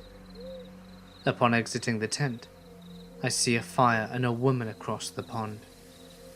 She's not creating the drum sound. Instead, she has a black kettle hoisted above her fire, and she's stirring it. She turns her face to me, and I see that she must be as old as the mountains themselves. Her clothes are nothing but rags, yet she has an aura about her, one that is dark and filled with terrible wisdom and knowledge. Her ancient eyes meet mine, and I become paralyzed by fear. The drumming grows louder, and then stops suddenly. And she's gone. So's the fire, and any evidence that she even existed. I started our fire again, and did not sleep. Upon hiking out of the woods and back into our car, we decided to stay at a hotel in a small town nearby, since I was exhausted from staying awake. Of course, I had told my tale to my friend when he woke, and we packed quickly and moved as fast as our legs would carry us. We got to the hotel, which, thankfully, had a restaurant and bar. I told my tale to some locals, and the consensus was that I had met the mountain witch, whose land I was trespassing on, and we were only alive because I had stayed awake. They may have been jesting, but they seemed very serious. I now carry a firearm whenever I hike, mostly because it makes me feel safer, and whether you believe my tale or not makes no difference to me, dear listener. But there are dark and ancient things in this world. Stay safe. In the early 1980s, I was about 8 years old, and my father decided to take me to deer camp for the first time. We were in far northern Wisconsin, where deer camp is sort of like a religion experience, especially our deer camp. Anyway, when we got there, my dad leaned in about 3 inches from my face and gave me a thinly veiled threat that he called a piece of advice. That what was done at camp stays at camp, and especially not to tell my mother what I was about to witness. It was mostly just a bunch of middle-aged drunks in long johns telling dirty jokes and playing cards. But to my eyes, it was the best place on earth. The first morning, my dad wakes me up early to go hunting with his best friend, who had cancer and wasn't expecting to make it back for next year. We were way back in the woods in a standoff when an unseasonal thunderstorm rolls in and chased us back to the truck. On our way back to camp, my father slams on the brakes because he sees something in the middle of the road. It was raining so hard that we couldn't tell what it was from inside. So my dad went to take a look. A couple of minutes later, he climbs back into the truck and simply says, "She's dead." We raced for miles to the nearest phone to call the police. It turns out that she was heavily pregnant, had put her car in the ditch about 5 miles away, and had died from exposure when she became lost looking for help. My main memory of this, though, is bursting out crying on the way home, because I just knew I couldn't keep this big of a secret from my mother. My dad simply told me that there were exceptions to every rule, and this was definitely one of them. I was running on the trails at the Nathan Hale homestead, an 18th century farmhouse and property of a Revolutionary War hero. This was in Connecticut, which is only about a 10-minute drive away from my grandmother's lake house. I could not find a map of the trails anywhere online, and there didn't seem to be any signage at this place, just a bunch of random mountain bike trails in the woods. I was only going to run 4 miles, so I estimated that I would run for about 30 minutes, using my watch to keep myself on track. So I ran around the trails for a while, and nothing seemed too out of the ordinary. It was around 9 on a Monday morning, and the only sounds were the distant hums of Route 31, birds chirping, and the occasional squirrel or deer that scampered off whenever I came near. The trail seemed to wind around a lot. If not for my better than average directional skills, I could have easily gotten lost. About 20 minutes in, I saw something strange about 50 meters off. A finely polished and light-colored wooden coffin. I was a little weirded out, to say the least, and waited until I got closer for a better look. I rounded a corner where several old tree stumps blocked my view, only to find that the coffin had disappeared. Where it should have been, there was just a clump of ferns. Odd. I turned around shortly thereafter and made my way back to my car. I was maybe half a mile out when I heard a very distinctive knocking on a nearby tree. I was a little spooked, but chalked it up to be a woodpecker or something. However, not 30 seconds later, there it was, on a completely different tree ahead of me. Exactly the same rhythm. Tock, tock, to tock, tock. I picked up the pace. The trail widened a little, and I could see way ahead to the entrance to the parking lot where my car was. There it was again, on a tree seemingly right next to me. I truly started freaking out, and started to book it back to the lot. I was nearing the opening, when time seemed to slow down. All of a sudden, it felt like the temperature dropped about 20 degrees. The birds stopped singing, and my simple Timex watch started to malfunction, making all sorts of beeping noises, and the numbers glitching on the screen. The beat sounded impossibly loud this time, like it were hacked into every surrounding tree with an axe. An overwhelming sense of dread washed over me, as I anticipated hearing the rhythm again. I burst into the parking lot, and everything went back to normal. The temperature was back in the mid-70s, and birds were chirping away. I looked at my watch, only to discover that it had gone completely blank. I stood there and stared at it until it flashed 12 o'clock, Monday, 1:01, January 1st.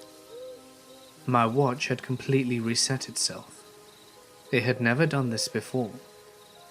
I got into the car and started the engine. The clock on the radio read 12. That couldn't be right. It should have been around 9:30 or 9:45 at the latest. So I threw her in reverse and backed up to where I could clearly make out was the main road. However, as I was about to throw the car into drive as it sat there, I heard a sharp, rapping sound on the back window, like someone hitting it with their knuckles. It was the same beat. There was no one else in the parking lot when I finished my run. No cars, nothing. I didn't dare look back and hightailed it back to my grandmother's house. I have no idea what could have caused this series of events, and I still could not explain it to this day.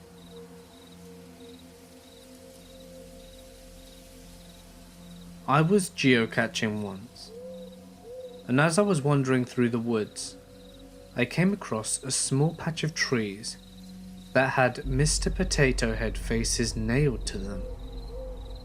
I was a 15-kilometer drive from civilization, and nowhere near a trail. As the cache was deep in the woods, I contacted the cache owner, and he swore that they weren't there when he put the cache together, and it was his private land, so nobody should have put them there. The other instance of weird was up when I was hitchhiking and decided to set up camp off in the woods not far from the highway. I had a fire, ate, and set up my little tent and fell asleep without problem. I woke up in the middle of the night due to some heavy breathing outside my tent. I listened for a bit, scared shitless, and then some movement and the sound was gone. I woke up the next morning and there was a photo of my family stuck with a nail to a tree right beside my tent, and fresh footprints in the dirt. Being the idiot that I am, I followed the path of the footprints a kilometer or so back into the woods, where it ended at a road. Across the street was an abandoned house, and while checking out the house for anything useful, I found several other photos of people from the photo, individuals' headshots, and notes apologizing for not protecting them or being there for them. I got a feeling like I wasn't alone, and decided to make an exit. And as I came out of the house, there was a pickup truck in the road watching me leave. He offered me a ride back to the highway, and some food and drink, and told me all about the family that lived there, and how they had all died. Apparently, the father had an accident whilst driving and struck an oncoming vehicle, with the mother and 2 kids inside it. He lived, but everybody else died.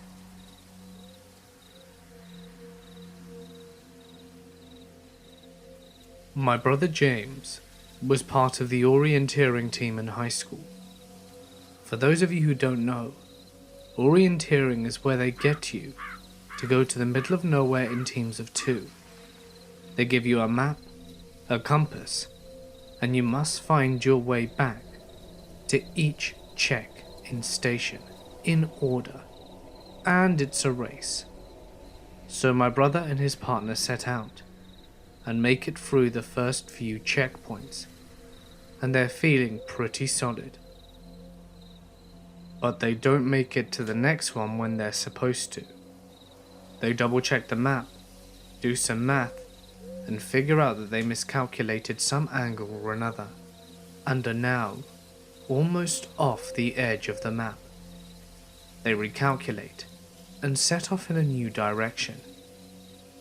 Keep in mind, the line was never intended to be part of the orienteering run.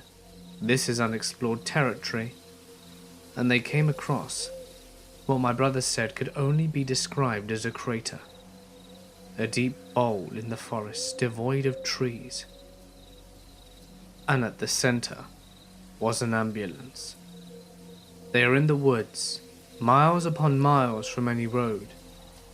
and there is an ambulance that looks like it's decades old sitting in a crater. So, being teenage boys, they decide to investigate it.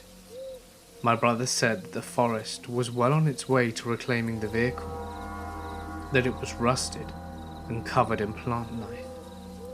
It looked out of date, like it was coming from the 40s or some bygone era. In the back, the gurney was still there, but bent in the middle, like something had smashed it.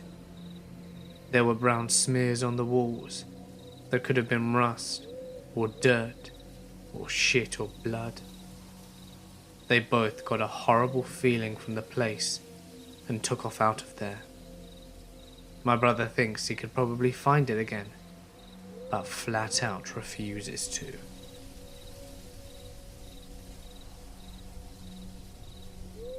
I am a hunter and mountaineer. It was a chilly December morning, and I hiked in pre-dawn. I'm talking about an hour and a half to go 3 miles off the beaten trail. I got to my nest, and about half an hour before sunrise, and started to settle in. The wind kicked up a fog, and the fog rolled in that was thicker than a bowl of oatmeal. Within a few minutes, my visibility was about 5 inches. I'm sitting tight, huddled up against the freezing wind, when I start to hear twigs snapping close to me. For no apparent reason, what is normally a rapturous sound, indicative of an imminently successful hunt, sent a frosty chill down my spine. I chambered around in my 30-30 as quietly as I could, and lay flat on my back, tucked against a fallen tree.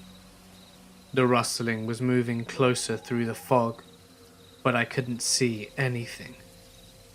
The sun was starting to peek over the mountains to the east, and visibility was starting to increase. The rustling of twigs and leaves was sporadic, sometimes directly in front of me, sometimes behind or beside me. I remember laying the rifle across my chest, thinking to myself how silly it is to react like such a coward. I rationed with myself that bears and mountain lions are a rarity where I was, so I had likely stumbled into a herd of whitetails that had bedded down and decided to sit up. The rustling stopped immediately, as it was fully dawn by now. I was looking through the fog for the outline of my prey, which I had assured myself was literally around me. It wasn't. Seemingly nothing was. By now the fog had faded away, and it was apparent to me that I was alone in those woods. I hunted all that day, without seeing as much as a squirrel.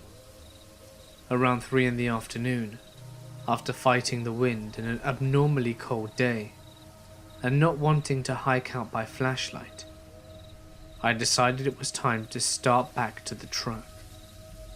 Walking out of those woods was the most uneasy I had ever felt. Lawfully, once you make your way back to the trail, you're supposed to clear the chamber of your rifle. But not that day. What is normally a stroll through the woods, I undertook with the seriousness of an animal being stalked. I would walk, then stop and listen, and I never heard or saw anything during my retreat, but I could feel eyes on me. I was about 100 feet away from my truck when I rounded the last corner and saw, hanging at eye level from a tree by a noose, a stuffed bear in a blaze orange jacket. I am a giant, broad-shouldered outdoorsman, but that one shook me up something fierce. It was early 1984. My two friends and I went to the Wildwood campgrounds on Long Island with my family. It was a safer time back then, so we thought we'd explore the forest. We went up to the cliffs, looking down at the beach, and back into the woods soon becoming bored, so we headed deeper in.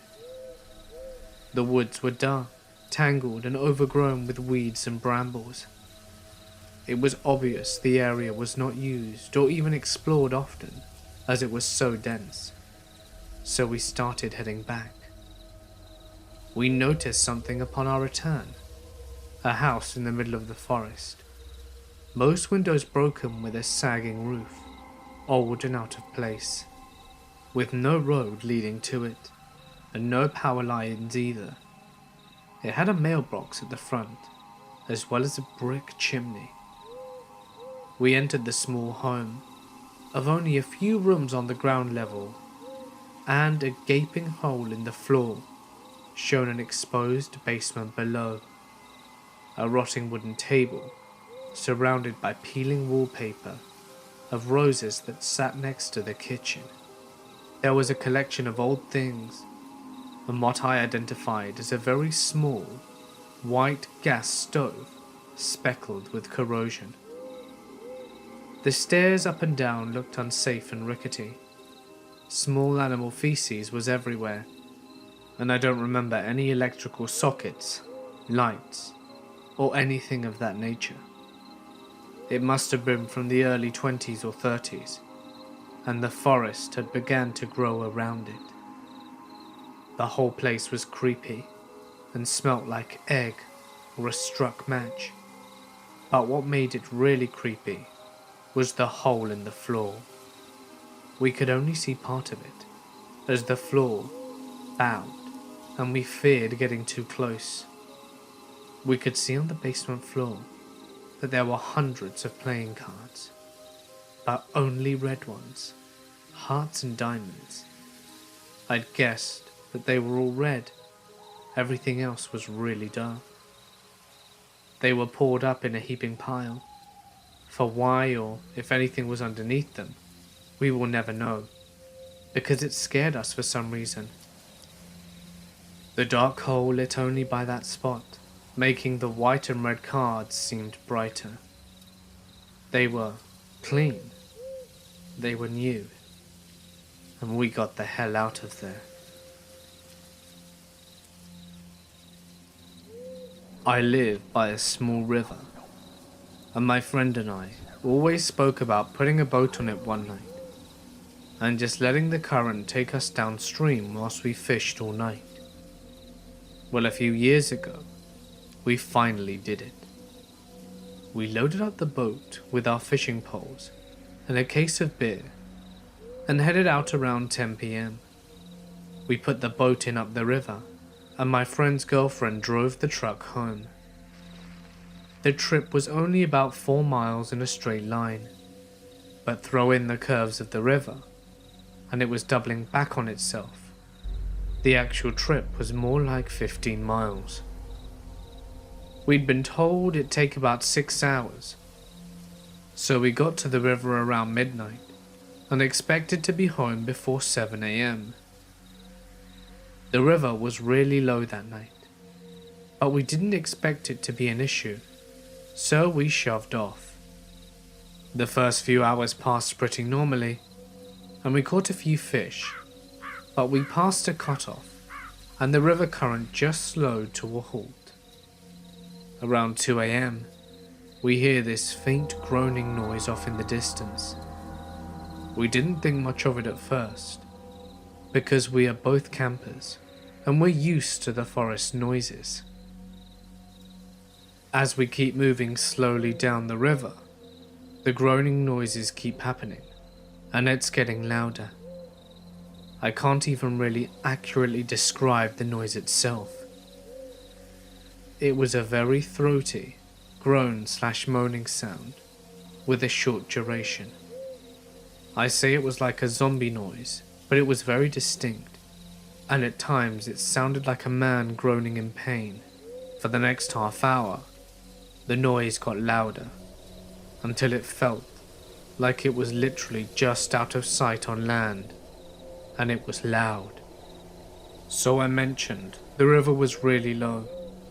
Well, at this point in our trip, the river walls were nearly vertical and 10 feet high. The sound is at its loudest right now, but as we go down the river, it doesn't get any quieter. We aren't moving past the groaning. It's following us in the darkness of the forest. We're both getting weirded out about it, and we're both assholes, and we're amplifying the situation by coming up with all kinds of scary things that it could be. It's a zombie, or a dying man trying to yell for help, a banshee, a ghost, or could it be a serial killer messing with us? Maybe it's a siren trying to lure us off course. As it nears 3 AM, we're way behind schedule. To say I'm on edge is an understatement. I was trying to play it cool because my friend was playing it cool, and I didn't want him thinking that I'm a pussy. We're shining our flashlights into the forest, and we're watching as things scurry off in the darkness as the light hits it. The groaning is still going on. The loud groaning happens about once a minute, and something there is a quieter, slightly different sound that happens in between. The sound is finally behind us, but it wasn't getting much quieter. With the sound behind us, we figured we were in the clear, but we weren't so lucky. About 5 minutes later, we hit a log jam, and our only choice was to go ashore and carry the boat around the debris. There was one problem. We couldn't actually get out of the river. As mentioned, the river walls were 10 foot high, and our only choice was to go back up the river a couple of 100 feet to a low spot and carry it all the way round. Now, I was really dreading about getting out of the river. It's dangerous enough walking down the riverbanks in the pitch blackness, and I didn't need a zombie banshee serial killer making it worse. So we turned the boat around and head back towards the sound. We pull the boat out of the river and the sound just stops. This is it. It is definitely a serial killer taunting us. And now that we're out of the water, he's moving in for the kill. There is no more acting manly and unafraid. My friend knows I'm freaked out, and I'm sure that he is too. The boat is usually kind of heavy, but tonight it feels lighter than ever. We're practically jogging that thing down the muddy banks. Everywhere we look, we see what is ducking behind a tree and staying out of the light from our flashlights. We finally get past the log jam. We're putting the boat back in the river, and whatever is following us is right behind us. I'm in the boat, and my friend is getting in. He pushes us off out the river and runs around and yells into the darkness, "What do you want?"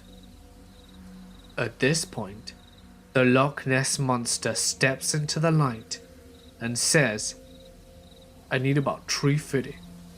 Okay, that part didn't happen. But we get back on the boat in the river, and the noise has suddenly stopped. But we're both ready to go home. We run the motor until we get to a bridge. My friend calls his girlfriend and gets her to come pick us up 2 hours earlier than expected.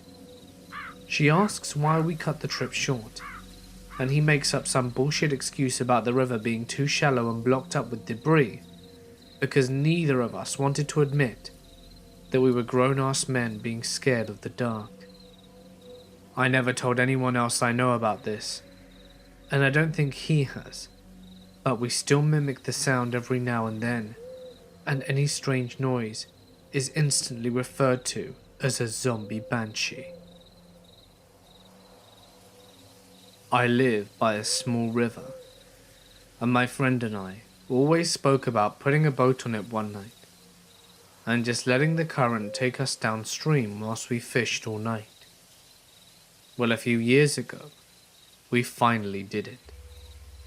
We loaded up the boat with our fishing poles and a case of beer and headed out around 10 PM.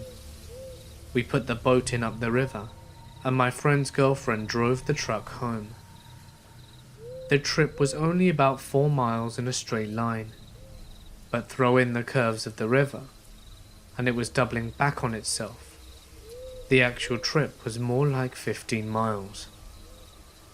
We'd been told it'd take about 6 hours, so we got to the river around midnight and expected to be home before 7 a.m.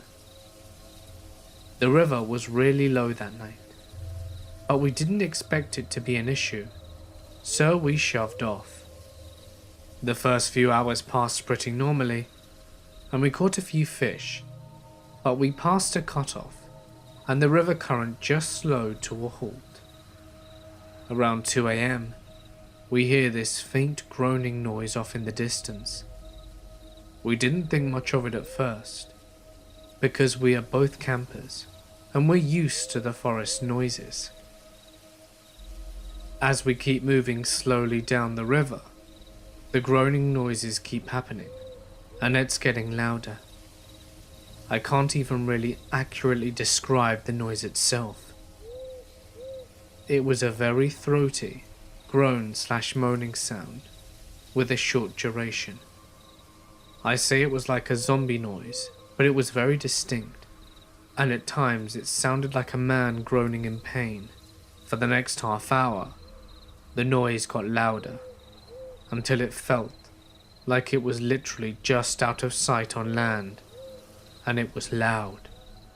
So I mentioned the river was really low. Well, at this point in our trip, the river walls were nearly vertical and 10 feet high. The sound is at its loudest right now, but as we go down the river, it doesn't get any quieter. We aren't moving past the groaning. It's following us in the darkness of the forest. We're both getting weirded out about it, and we're both assholes. And we're amplifying the situation by coming up with all kinds of scary things that it could be. It's a zombie, or a dying man trying to yell for help, a banshee, a ghost, or could it be a serial killer messing with us? Maybe it's a siren trying to lure us off course. As it nears 3 a.m, we're way behind schedule. To say I'm on edge is an understatement. I was trying to play it cool because my friend was playing it cool, and I didn't want him thinking that I'm a pussy. We're shining our flashlights into the forest, and we're watching as things scurry off in the darkness as the light hits it. The groaning is still going on. The loud groaning happens about once a minute, and something there is a quieter, slightly different sound that happens in between. The sound is finally behind us, but it wasn't getting much quieter. With the sound behind us, we figured we were in the clear, but we weren't so lucky. About 5 minutes later, we hit a log jam, and our only choice was to go ashore and carry the boat around the debris. There was one problem. We couldn't actually get out of the river. As mentioned, the river walls were 10 foot high, and our only choice was to go back up the river a couple of 100 feet to a low spot and carry it all the way round. Now, I was really dreading about getting out of the river. It's dangerous enough walking down the riverbanks in the pitch blackness, and I didn't need a zombie banshee serial killer making it worse. So we turned the boat around and head back towards the sound. We pull the boat out of the river, and the sound just stops. This is it. It is definitely a serial killer taunting us, and now that we're out of the water, he's moving in for the kill. There is no more acting manly and unafraid. My friend knows I'm freaked out, and I'm sure that he is too. The boat is usually kind of heavy, but tonight it feels lighter than ever. We're practically jogging that thing down the muddy banks. Everywhere we look, we see what is ducking behind a tree and staying out of the light from our flashlights. We finally get past the log jam. We're putting the boat back in the river, and whatever is following us is right behind us. I'm in the boat, and my friend is getting in. He pushes us off out the river and runs around and yells into the darkness, What do you want?" At this point, the Loch Ness Monster steps into the light and says, "I need about 350. Okay, that part didn't happen. But we get back on the boat in the river, and the noise has suddenly stopped. But we're both ready to go home. We run the motor until we get to a bridge. My friend calls his girlfriend and gets her to come pick us up 2 hours earlier than expected. She asks why we cut the trip short, and he makes up some bullshit excuse about the river being too shallow and blocked up with debris, because neither of us wanted to admit that we were grown-ass men being scared of the dark. I never told anyone else I know about this, and I don't think he has, but we still mimic the sound every now and then, and any strange noise is instantly referred to as a zombie banshee. One night, I was solo camping in a remote lake above a small town. You're not allowed to camp near the lake, so I hiked up a little ways onto the hillside and set up underneath a camouflage tarp. It must have been around midnight. I was all snuggled in my hammock when I hear laughing and yelling in the distance. I peek up from behind my tarp to see what looks like a handful of college-aged dudes drinking and fishing and having a good time. Okay, whatever. I tried to sleep anyway. I drift in and out for about an hour, but I'm kept from sleeping by an extremely loud bird in the tree next to me that just keeps hooting and screeching. Eventually, I pick up a large branch and thunk, swinging it at the tree to shut it up. Suddenly, the dude bros go silent. I can tell that they've frozen and are looking intently in my direction, trying to find the source of the noise. I crawl back into my sleeping bag and try to sleep, but the bird starts again. I decide I need to find some pine cones or something to throw at it to scare it away. So I get out of my sleeping bag, move outside the tarp, and start looking on the ground. I decide to try the branch again and slam it as hard as I can into the tree trunk, and the sound rings out loudly. They all look over to see a pale, naked figure hunched over in the tree line, staring at them. I immediately scramble on all fours under my tarp. To them, it must have looked like some horrible pale creature disappeared into the underbrush after having been caught observing them. They go silent, have a muffled, terrified conversation, and pack up and leave. I slept soundly for the rest of the night, but those guys must have been pretty freaked out. This happened when I was in high school in the 90s. I grew up in a rural western town. That meant not a lot to do, but lots of places out in the heavily wooded canyons and hills right outside of town. One particularly popular spot for hanging out, hiking, rock climbing and doing various other activities was called Falling Rock. It's right along the rim of Dark Canyon and features pine woods going from highway straight out to a sharp, abrupt drop-off down a sandstone/limestone cliff. It's several hundred feet down to the creek at the bottom, and there are various hiking trails and ways to get around the cliffs and down the creek. I went there frequently with friends in high school, not to smoke weed or drink or whatever, but because the place was also held as sacred by the Lakota, and by proximity, by teenage wannabe Wiccans like me. We'd see their red prayer bundles up in the cedars all along the cliffs, and to me and my coven of fellow dumbasses, that made this an obvious place to try and visit and contact spirits. I hiked it enough to become very familiar with the area, especially with a deep overhang that was almost like a shallow cave. It wasn't visible from the top of the cliff or from the main hiking trails, I only learnt about it after someone showed me how to get to it by scooting down a steep incline between two particular pine trees on my butt. Also, during this very confused part of my life, I had a best friend who was an extremely bad influence, and who kept getting me involved with older guys. At 15, I lost my virginity to a 22-year-old guy in the Air Force that she had introduced me to, and then left me alone with. I won't say he made me do anything, but I also won't say I was entirely on board when everything happened. She later gave me away for a night to a Turkish guy who spoke no English.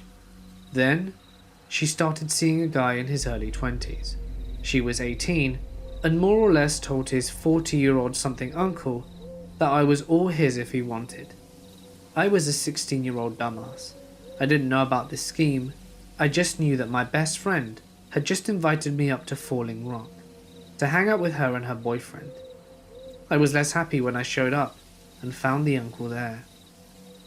I'd met him before, and he wasn't a dick or unattractive.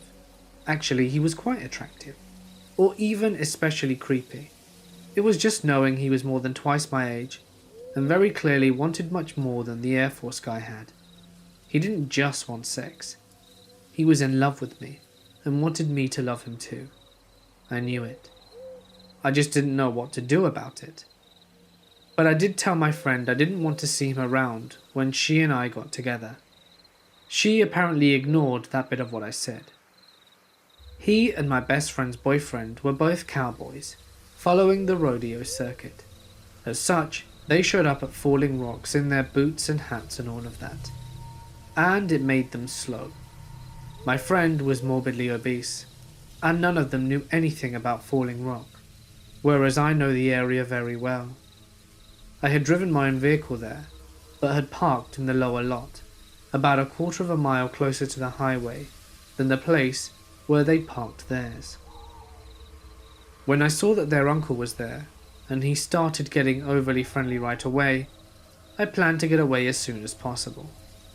We started walking, and it wasn't before long that I got ahead of them and ignored their calls to come back and vanished into the woods down one of the less used hiking paths. This was broad daylight, and I had a plan. I was going to just loop around the northwest, through the thick woods, and come back up the lower parking lot, get into my car and drive away and let my friend explain why she brought the uncle later. I made good time and got back up towards the road to the main parking area, where my friend and the uncle had parked. I was almost there when I saw another guy close to the uncle's age, but slimmer, blonde with a beard and a camouflage coat on, coming up from the trail in the parking area. We were a few hundred yards away from each other, but he stopped, clearly seeing me. I don't know what it was, but I didn't like something about his stance. His expression, I don't know what. I started to slink back down the draw I had come up, and he started to follow. No mistaking it. He turned off a well-worn obvious path to the Falling Rock cliff face to follow me, little teen-aged girl, down into nothing but deer trails and scrub and cacti. He didn't say anything all the while. It seemed like he was trying to be as quiet as possible. I knew the area better than he did though, and was a lot less cautious about my footing. I got back to the top of the cliff as quickly as I could, and popped up just ahead of where the uncle was sauntering along the edge, right next to where the big overhang would be. The uncle and I saw each other. I pointed back down the trail where the strange guy with the beard could clearly be heard stomping up behind me, and then I dropped down on my ass and boots scooted right out of sight. I got to the overhang and heard the exchange between the uncle and bearded guy. "Hey, what the hell do you think you're doing?" asks the uncle, sounding absolutely pissed. "I'm looking for my girlfriend. She just came up here. She's got dark hair." "Oh yeah? What colour shirt's she wearing?" I was wearing a grey hoodie with my dad's college logo on it. "It's a grey hoodie," said the bearded guy. The uncle proceeded to go absolutely batshit, yelling and cursing, and based on the noise, throwing fallen tree limbs on the other guy, and the other guy just ran. I could hear him thumping and crashing down the steep hillside not far from me. My friend's boyfriend kept running when he heard all the noise, and I could hear him yelling at the guy too. All kinds of vile shit you wouldn't think a good Christian boy would say. The uncle called my name for a bit, and I finally came out of the cave. And then, my fat friend finally joined us too. It was a weird day to have your sort of stalker save you from someone who seemed to really have it out for you. But I'm pretty sure that's just what he did.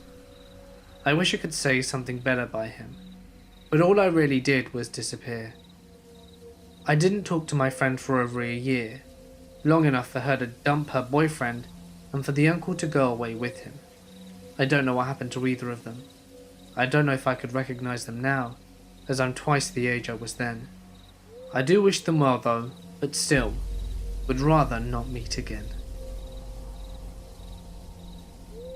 When I was around 13, I went camping with my Girl Scout troop. This wasn't uncommon for us, as we camped often, at least twice a year. The only difference was that my troop had the privilege to camp out 2 nights in a cabin. The cabins were not big. I was 5 foot, and if I were to lay down widthwise, we only had about 3 feet of walking space between the bunks.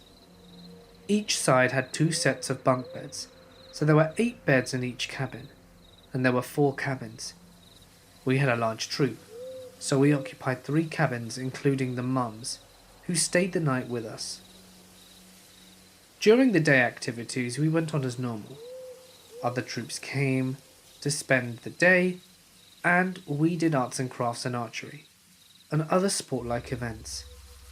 This ended around 7, when all the other girls went home. Around this time, we cooked dinner, ate, spoke, and then started a fire. We sat around and had girl talk like normal, ate doughboys and marshmallows until 9, when we had to go to bed due to the camp's curfew. In my cabin, I had my 2 best friends, one in the bed below me, and the other in the bunk across from me. We had bunks that were the closest to the window. To imagine the cabin, just imagine a rectangle with walls, and a screen door. Now, go into the screen door, and on either side of you, there are, as I said, 4 bunks, and at each end of the corridor or window. My mum was sleeping in the cabin across the way with my troop leader and the other mum. Soon we're all asleep, but my friend Lisa, who was below me, isn't very good at sleeping outside, and was soon awake and sitting on the edge of my bunk, poking me. I cracked my eyes open and shone my flashlight at Lisa, then at Tara, who was sitting across the way. She was awake as well. Since we weren't technically allowed to be awake unless we were using the bathroom, we decided to go get my mum, who would take us through the trail to the bathroom just to let Lisa catch a breather. By now, the fire was basically out, and we had my flashlight as our light source, so we bundled up because New England is freezing at night, even if it's spring. As we were getting dressed, I put my flashlight in my mouth so that I could use both hands, but out of the corner of my eye, I saw a shadow. I thought it was my own, and camp was playing tricks on me, but I looked anyway. My scream may have broken all the rules in camp about curfew. My entire cabin was up. My friends were screaming, and my mum and my leader were trampling over each other to get into the cabin. When I turned to look at the shadow, I saw what was actually a man staring through the window. I don't know how long he was there for, and when I started screaming, he took off. My troop leader talked to the ranger the next day, and he said that he would talk to the night ranger, but we never got any other answers other than maybe it was an animal. Either way, we never went camping there again, and this incident still haunts me to this day. So, creepy pervy man, let's not meet again. The man who told me about his terrifying experience in the Colorado wilderness is one of those distant relatives that everyone has. They're your third cousin twice removed, or something to that effect. I'm not positive how exactly we're related, but he is an incredible guy. Greg is a decorated Green Beret with a silver star to his name that he earned by capturing the leader of an Afghan sniper cell without incurring any casualties. Despite his status as a huge badass and his not unconsiderable size of 6'3" and 200 pounds, Greg is a teddy bear. He is an extremely humble and kind person. I've had a lot of experiences in the outdoors, having lived in Colorado for most of my life. And Greg and I have had extended conversations about our adventures in the woods at my grandma's house for Thanksgiving. We were sitting on the couch, wearing tacky holiday sweaters, when the conversation turned to hunting. Greg mentioned offhandedly that he used to be an avid hunter, but had an experience that turned him off it. He said he doesn't even like guns anymore, something I found surprising coming from such an accomplished soldier. I pushed him to tell me what happened, and thought he seemed uncomfortable with the idea, but he finally relented and did tell me. I'm going to switch this to first person now, to tell it to you in the same way that Greg told this story to me. It was late October, which means elk season up in Indian Peaks Wilderness, and I went up there to bag a few elk and just relax for a few days by myself. I parked the truck near a trailhead about 8 miles from where I wound up setting up camp, and was looking forward to a nice weekend in the woods with some peace and quiet after packing all my gear in and getting ready. The first morning, I was in my deer blind, about 20 feet up a tree, with a cup of coffee and my rifle. The sun had just come up about an hour ago. About 50 yards from my tree, the tree line ended and opened into this big meadow where a lot of the elk tended to roll through, and I could sight my rifle pretty well through the trees and see most of this big grassy area. Perhaps a couple of hours had passed, which isn't really boring in the deep woods. I just drank coffee from my thermos and listened to all the life around me, feeling the woods getting ready for winter. I couldn't believe my luck when I glanced over at the meadow and saw a large group of elk had started grazing in the meadow. The silent animals plodded along, oblivious to me watching. Among the group was one of the most beautiful elk I had ever seen. It's what was called a monarch, which means it had antlers with 8 points each, something really rare. I quietly clicked the safety of my rifle and sighted it. When you're hunting an animal like this, you want to put a bullet right where the skull meets the spine, in order to sever the spinal column and kill it instantly and painlessly. The focus, when you get it in the zone, is incredible. I swear I could feel the firing pin punch forward, and the bullet would leave the barrel as I pulled the trigger. That beautiful elk went down silently, and all the others scattered for the tree line. I was ecstatic about the shot and the elk as I climbed down out of the blind and set off for the meadow. I had left my rifle in my blind, something I regretted soon, and had only my small knife on me to gut the animal and drag it back to camp. As I was making the short walk between my blind and the meadow, I noticed that the woods around me were completely silent. Some of this is normal after you fire a gun in the woods, but for it to drag on this long was unsettling. I thought nothing of it, and continued to walk the short walk through the dense pines. As I was about to clear the trees and step into the meadow, I noticed something odd. I could see the elk's body lying in the grass through the trees, but there was something else. There was what looked like another elk, antlers and all, on the opposite side of the dead elk from where I was coming to walk out of the tree line. almost looking as though it were gently nuzzling the elk's dead body. This was weird, to see an elk treat a dead elk like this. They usually scatter, but I continued walking towards it, trapezing in the duff and hollering in an attempt to startle this other elk off. It snapped its head and looked up at me. Over the body of its fallen friend, this strange new elk eyed me with an unafraid glare. I say glare because it didn't feel like an animal looking at me anymore. Its glassy black eyes gave me the same caught, red-handed feeling that you got when your parents would catch you doing something wrong.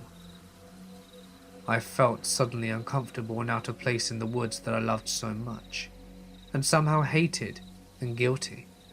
I no longer wanted the elk, and I stopped dead in my tracks and watched this animal, and it eyed me angrily. What it did next gives me nightmares to this day. The thing that stood before me on the other side of the dead elk must have been lying on its stomach, and it put its arms down and pushed up, putting its legs underneath it. It reared back, glaring at me, along with its evil glass eyes.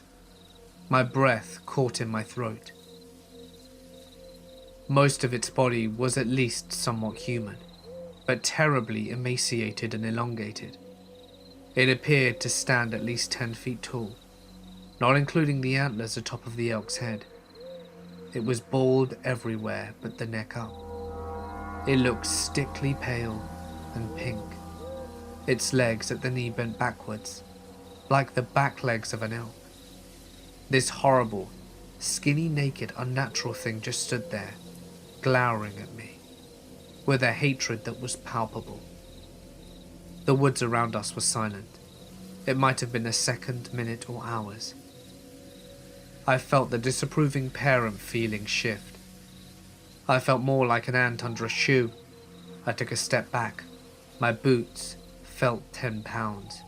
My body felt numb, and the noise of my footstep was ear-splitting. I took one more, and then ran. Running through thick woods is tough, but I ran faster than I have ran in my life. I passed under my blind with my $4,000 rifle sitting in it, without even slowing down. I ran all the way back to my camp, which must have been a mile, before I stopped and took my breath. It took me another minute to dare to look behind me. I was alone, but the woods around me were still silent and brooding.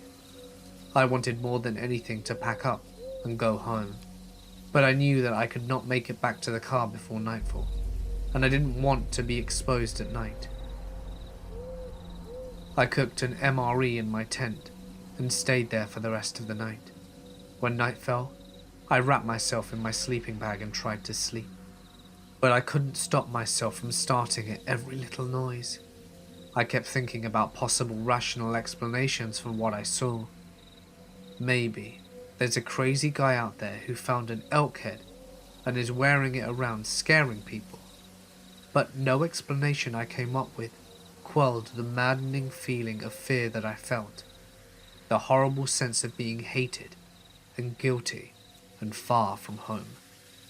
And nothing explained why that thing was 10 feet tall with inverted knees. As soon as the sun came up, I ran back to the blind and took it down. Then, I ran back to camp with my rifle and pack, packed everything up, and hiked out. I've never fired a gun in the woods since, and I don't intend to ever again. I'm not a spiritual person, but if that wasn't something in the forest telling me to leave it alone, I don't know what is. I can take a hint. I don't think I'll ever know exactly what that creature was, but I know what I saw. Next time you're up in the woods alone, be quiet, be respectful, and don't kill anything that you don't have to. I thought at first that Greg's story was too far-fetched to be true, but as he told it, I saw how truly scared he was. This confident, softly spoken military man was stuttering through his story, hands shaking and face pale. I still don't know what to make of it. But the area he said it occurred is one I'm quite familiar with, and it can be an eerie place. Sometimes, being alone in the woods can feel like anything but. It just might be that there's some force out there, some inhuman creature who guards the woods. Just in case, I take extra care to be respectful whenever I'm among nature. You never know who could be watching. I'm not convinced there is an afterlife, or such a thing as ghosts or demons, but I once saw something in the woods that felt so unnatural, it made me second guess how I see the world. I was hiking up a hillside, thick with trees, in the middle of the night during a long weekend. Some friends and I decided we would hike to the top of the hill and light off some fireworks. Approaching the hill and surrounding the base of the hill was a rolling grass valley. It was around midnight, full moon, and a light mist, something straight out of a horror movie. The strange part was, I wasn't nervous or scared or anything. I was having a great night with my buddies. I didn't have any of my defenses up. My buddies and I just hiked in a straight line through the rolling grass valley approaching the hill, when something caught my eye.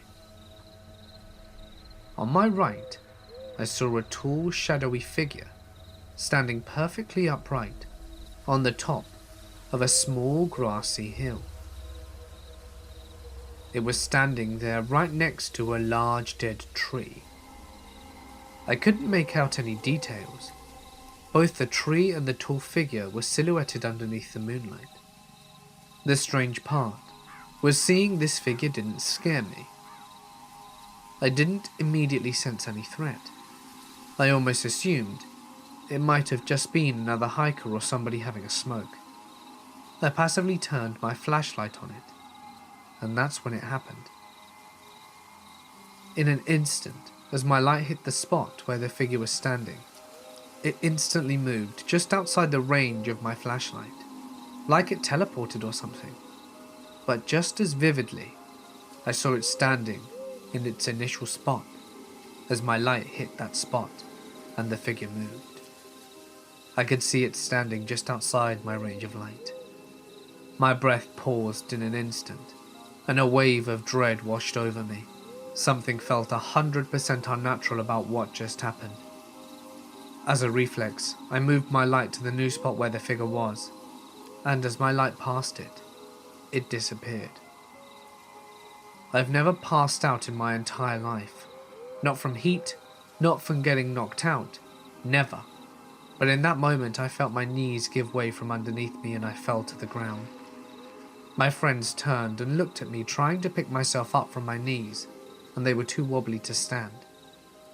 They helped me, and I tried explaining to them what I experienced.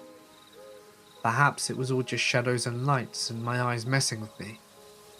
But I'll never be able to explain that sensation. The feeling like I had just seen something I shouldn't have seen. Something so unnatural that my body's instinctual reaction was to just go limp. My father used to have a business in maintaining the woods. It's a thing in my country. It basically means cutting down dead trees and hauling them out of the area, as well as generally being a tree surgeon. This means that he was out in the woods all day, and he was allowed in places normal citizens couldn't go to because of the rules of the Forestry Commission. My dad was working in the early morning when he suddenly noticed a car in the middle of the woods. It drove through a small path normally only used by the foresters. It wasn't a car from the Forestry Commission, so he thought it was very weird. However, Dad was alone and it was the 80s, so there were no mobile phones to contact anyone. Since it was in the middle of nowhere, he decided to ignore it. He kept on hauling wood through the woods with his horse, and he suddenly heard the men speaking. Now my dad is a brave man and as strong as a bear, so he decided to just have a quick peek to see what the hell those folks were doing. My dad looked around some thick bushes to make sure he could see the men. They were digging a hole. My father decided that it was something he really didn't want to interrupt, and he kept working throughout the day like nothing ever happened.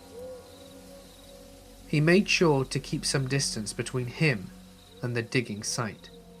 The men apparently never noticed my dad, possibly because his equipment wasn't located in the same direction that the men came from, and my father worked with horses, so they weren't any loud machines. It was the 80s after all. At the end of the day, my father went to the local commission office and reported it, and they called the police. After they went to investigate, they found a body of a young woman buried there. It still irks my dad to this day. He was out there alone. What if the man saw him? What if he decided to check the burial ground out himself? Scary shit. A few weeks ago, we were on a road trip from British Columbia to San Diego, and we came upon a campsite just outside of Crescent City, California. We drove through it. One side of the campground was relatively empty, and I noticed a few scattered tents, but nobody close to the location we ended up picking. We had tons of space. We wanted an early night, so I started a fire whilst my girlfriend began cooking. We ate it, had a few beers, and climbed into our rooftop tents, with our dog by 9 PM or so. I had a rough time sleeping, and woke up a few times, but finally fell into a decent sleep. In the pitch dark, with all of our tent windows and canvases closed, I was awoken at 1 AM by someone whistling outside our tent, the tune of When the Saints Come Marching In. After a few minutes of this repetitive whistling, I nudged my girlfriend, who awoke and was obviously freaked out as well. The whistling then turned to chanting things like, "When you sleep, you disrespect me. When you disrespect me, you disrespect the US Marines." The person would then start spelling out words like flee, and the verbiage and tone kept getting more aggressive, so we decided we had to make a move. I slowly unzipped the tent whilst our guard dog was snoring, and got my head out of the tent. I took a few seconds to let my eyes adjust and figure out where the person was. I felt more confident once I could somewhat see and hear, so I climbed down and my girlfriend passed me the dog, and she climbed down too. We flipped the tent up without securing it, and we jumped into the truck, while the person was still whistling. We went to a motel in Crescent City. The next morning we drove back to get a few belongings that weren't in the truck, and a family who had been camping a few sites over said it went over for 2 or 3 hours, and it was the scariest thing that their family had ever experienced. When I was young, my dad lived in an old log cabin about 15 miles west of Sheridan, Wyoming, in the foothills of Bighorn Mountain.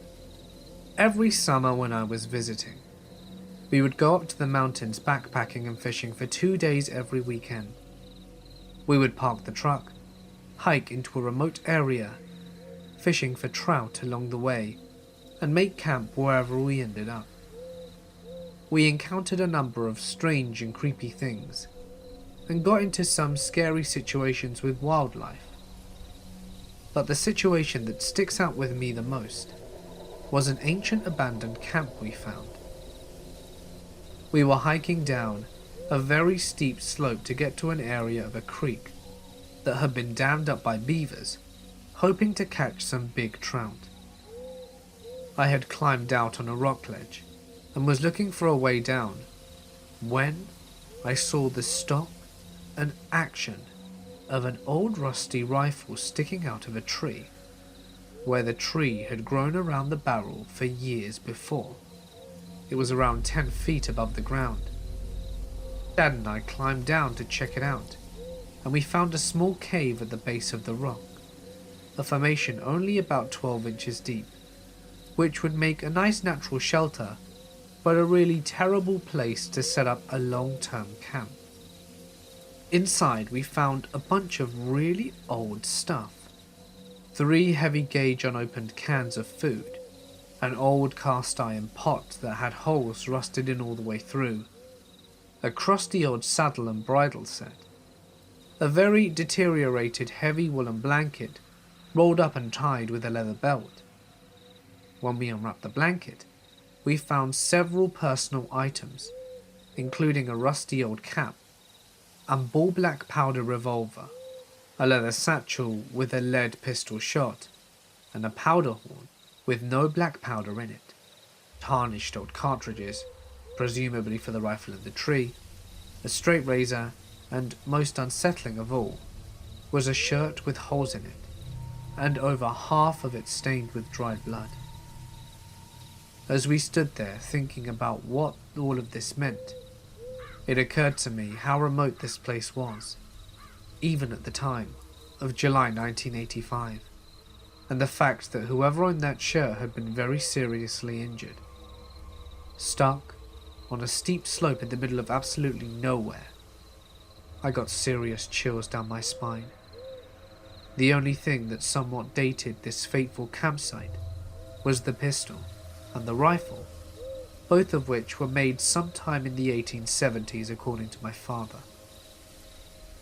There's no way to ever know what happened to the man who owned all this stuff, but the fact that he, or someone he knew, obviously shot twice with either a gun or arrow, and all of his belongings were sitting right there where he left them possibly 100 years later, it was highly unlikely that he left the area alive. Discovering what amounts to an 100-year-old crime scene in this very remote wilderness kinda gave me the creeps, but mostly, it just made me sad to know how hopeless and alone this guy must have felt when he died. I asked my dad if I could keep the pistol, and he simply said, "It's not mine to give, and we're not thieves." He chose instead to teach me a lesson about respecting the dead and preserving history. He had been very careful inspecting everything, and we put everything back exactly as we had found it. My dad then told me to take my hat off and observe a moment of silence and reflection as a sign of respect for the man who most likely lost his life on that mountain. Then we went fishing. I tried several times over the years to find that spot again, especially now that I have sons of my own, but sadly, I've never been able to find it. A few years back, we were doing a massive survey in the middle of nowhere in the interior of British Columbia. All the crews had gone home, and it was just my boss and myself left for a few days to follow up and confirm some coordinates and finish some mapping. We head out of the motel an hour or so into the bush, middle of nowhere along deactivated logging roads. The closest town is miles and miles away, and we hike out to one area that we had found a few weeks previously. For some reason, the whole area just felt off. So we get down to business, and about 15 minutes after being haunched over mapping, there is this weird deafening whomp sound, like I could feel pressure in my ears. I immediately looked at my boss about 20 feet away, and he is white as a ghost staring back at me, standing, and then it happens again. My ear and chest pressure go crazy, and it feels like I am being squeezed.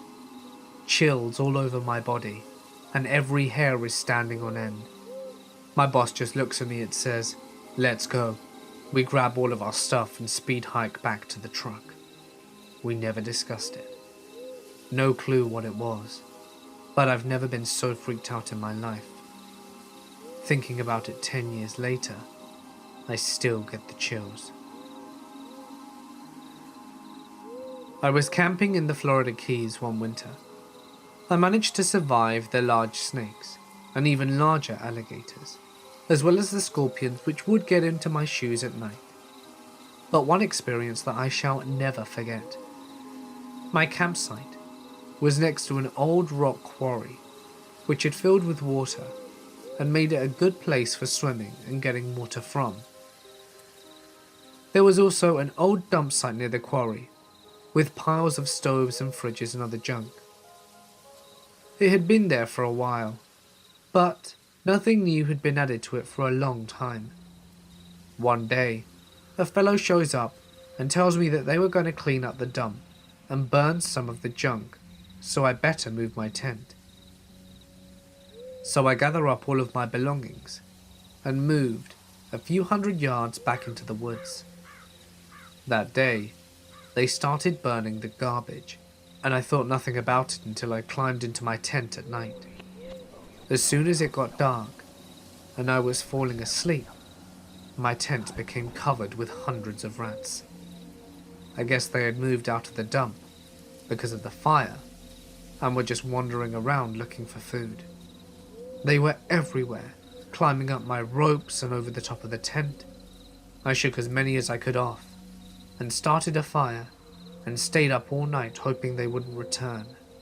They seemed to be gone, so the next night I stayed in the same place thinking they had moved to another dump or something. But no.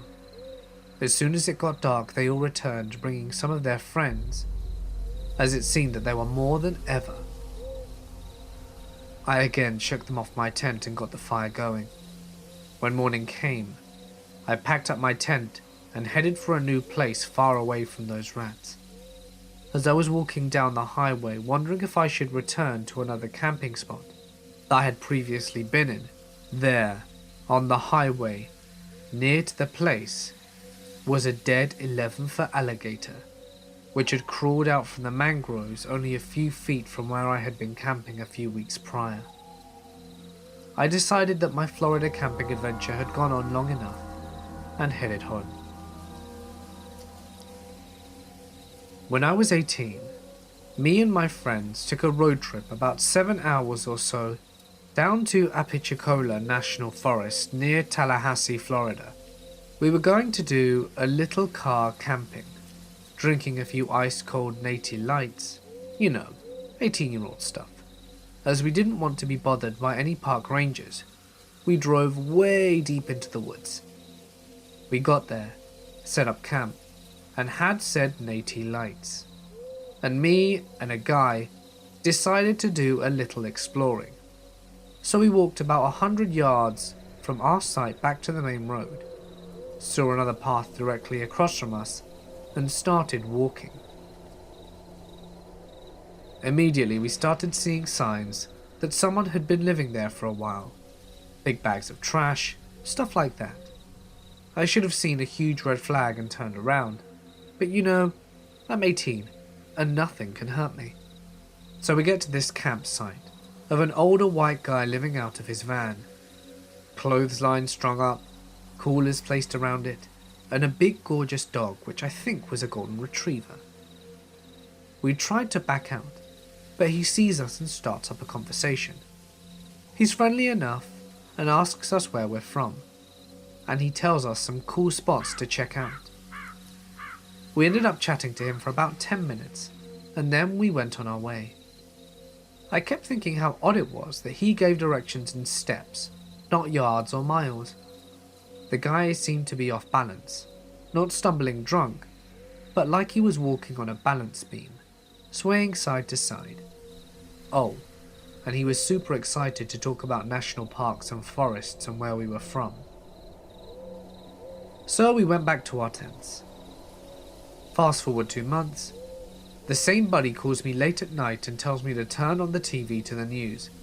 I oblige, and I see an old dude with a van. You see where this is heading, but I didn't. So I get pissed at my friend for waking me, and he insists that I should watch. And when I see the golden retriever, it all clicks. The man's name was Gary Michael Hilton, convicted of at least 4 murders. He kidnapped and murdered a girl on Blood Mountain, Georgia, an older couple in Pisgah, North Carolina, and a girl in Apalachicola at the campsite not long after we left. Yes, the very same places he had been talking to us about. Obviously, we called the cops, and they put us in touch with the FBI. We get flown down to take investigators to the campsite, point out every spot we saw, and tell them exactly what he told us, and show them the places he described to us. I didn't find out until after the trial, but apparently they found what appeared to be partially destroyed human finger bones in an area near the site, and I had to be flown down again to testify.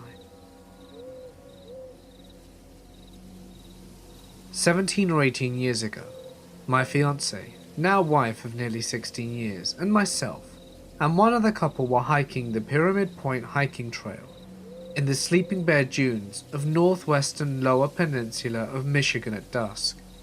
We had my old film camera with a 200mm zoom lens on it. We got to the overlook, which looks northwest over the Manitou Passage to the Manitou Islands. We watched the sunset and entered that late dusk period that seems to last forever during a northern Michigan summer. It was probably 10 p.m. at this point. There were high winds and solid waves breaking on the shore below us. While standing and talking, we saw a light flash once out in the water between the islands and the mainland, in the vicinity of North Manitou Shoal Lighthouse. We stopped and looked, but weren't creeped out by it. After all, boaters are out in this stretch of water fairly regularly. I grabbed my camera and looked through the zoom lens, and I could make out what appeared to be a small boat, though it was difficult to tell with a 200mm lens, as it's a 7-mile wide stretch of water to the nearest island. So, we were probably 3 to 4 miles away from the actual light. We had flashlights, so we shined our lights in the direction of the light that we'd seen, waved it around, and immediately the light came back and started flashing SOS in Morse code, which was a huge surprise to us. We weren't even sure our lights were bright enough to be seen at that distance, and given the stretch of shore, it's almost all forested. We were just a little spot several miles away. We were suddenly full of adrenaline and concern. 2 of us ran back to the cars, which is half a mile through the woods in the dark down a hill with our flashlights, and got a cell phone and binoculars. While we were gone, the folks on the lookout had no light source. At the car, we called the Coast Guard from our cell phones. It was 1999, so these weren't smartphones by any stretch of imagination. We explained to the Coast Guard that someone was flashing SOS at us, out in the water, and that we were hikers, observing from Pyramid Point Overlook. They said that they would send a ship to look over the area, and we asked them to hurry. At this point, we ran back up to our overlook, with binoculars and phone and flashlight.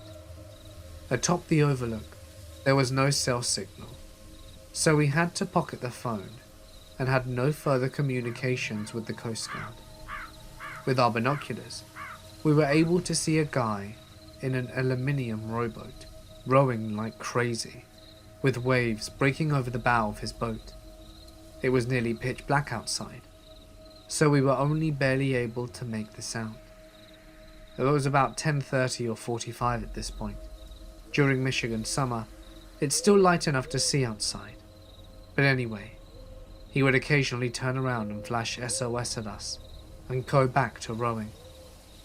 It was disturbing to be several miles away, completely helpless, whilst we watched this guy struggling in a rowboat in the dark.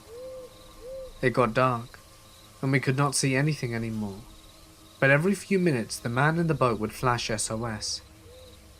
He did not appear to be making any progress towards the mainland, but he was clearly drifting northwestwards through the Manitou Passage.